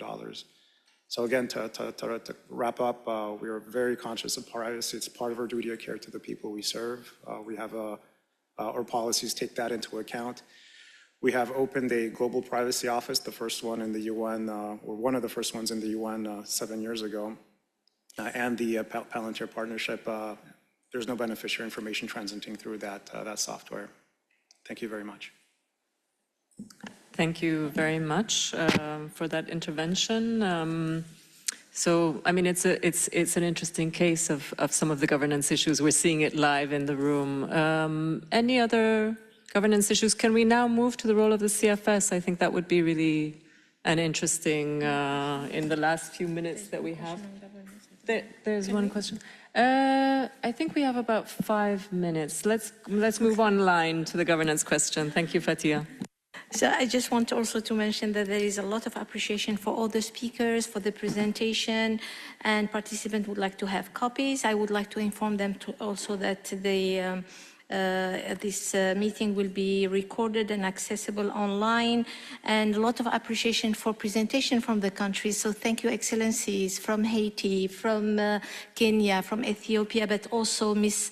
Keltham from UAE to bring this country perspective. And I'm going to move to the question on from the Dr. Mohammed Hussein Imadi. He's an HLPE member. He said, the question is, when we talk about data governance for food security, shouldn't we first clarify at which level of food security we are referring to? Individual, household, local, national, or global? Today's discussion appears to focus mainly on the national and global levels. However, one of the biggest challenges is the lack of accurate, reliable, and timely data at the individual and household level. It's a comment, maybe also a question. Is there anyone, one of the panelists, who would like to respond? Any of the panelists who would like to respond on that very quickly? Yes, please, Your Excellency. Thank you, and I appreciate that question. If I understood it well, it is what level data governance. In my presentation and my understanding is data governance should be taken at all levels, both at farmer, family, and national levels, because through the integrated consideration of data governance at all levels, then you have a holistic picture and approach to food security. That's my understanding. Thank you very much, Your Excellency. Well, as I mentioned several times, we are running out of time. So if there's one final comment, please, Fatiha. It's not a comment. It's just to inform you also that some speakers are answering questions online directly. This is the case of our colleague from UNICEF. There were a number of questions on nutrition. Thank you. Okay. I think with view of the time and with view of running out of interpretation time as well, I think we're going to wrap up this very interesting discussion. I think it's an ongoing discussion with the pace of technological change, I think, and the impacts that it has on food security and nutrition. We have really no choice but to continue discussing these issues and the emerging challenges and opportunities that they bring up. So with that, I would like to hand the floor over to the CFS chair for his closing remarks. You have the floor. Yes, thank you. Thank you to all speakers and participants for this rich and insightful discussion. I would like also to thank and express my sincere appreciation to Madam Mariam Rahmani for guiding us so effectively through today's dialogue. All interventions have highlighted both the complexity and the importance of food security and nutrition data systems. They have reaffirmed us that addressing data-related challenges is not only about generating information, but also about strengthening the way in which evidence is shared, connected, and translated into action. We heard a wide range of perspectives from different institutions and operational contexts. While experience may differ, one message emerged clearly.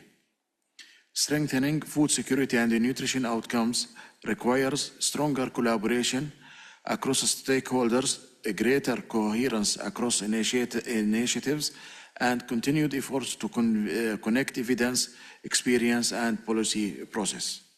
It is also require bringing perspectives, development, and emergency context, and recognizing that all these challenges are increasingly interconnected. Speakers and participants also reaffirmed the importance of the CFS policy recommendation in strengthening the collection and use of food security and nutrition data and related analysis tools. As relevant agreed policy product of this committee, these policy recommendations provide a shared framework to support effort by members and stakeholders to strengthen data systems, governance arrangements, and effective use of evidence. The challenge before us now is how to continue advancing their implementation in practice.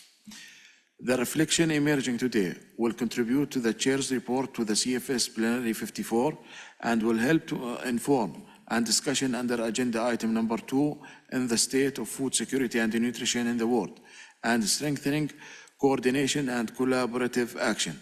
In this way, our exchange will form part of the broader reflection within the CFS on how improved evidence, stronger and collaborative governance can support more effective response to food security and nutrition challenges.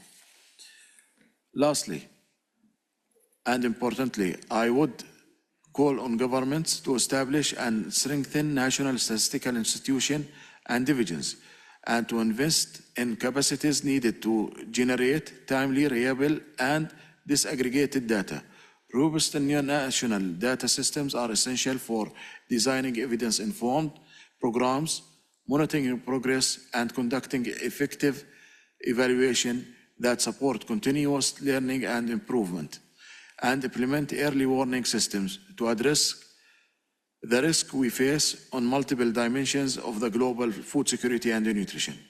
Strengthening these capacities will enable countries to develop more targeted policies and ensure that resources are directed toward interventions with the greatest impact. Let me conclude by thanking you for engagement and contributions. I look forward to continue this conversation with all you at CFS 54 Plenary, and thank you forward. Thank you very much, Chair, for your intervention. I'd just like to take this opportunity, of course, to thank the CFS Secretariat who has made this possible. Adriana, thank you for your leadership. Marina and the other colleagues who have been working hard to make this happen. But I think a particular recognition and thanks has to go to our dear colleague Fatiha Terki. Thank you so much. Fatiha has turned this collaborative governance dialogue from a very small meeting that used to take place in small meeting rooms into this event, which really brings together all the stakeholders, even goes to Geneva, really tries to embody the CFS's role as a platform. So you've done an incredible amount of work.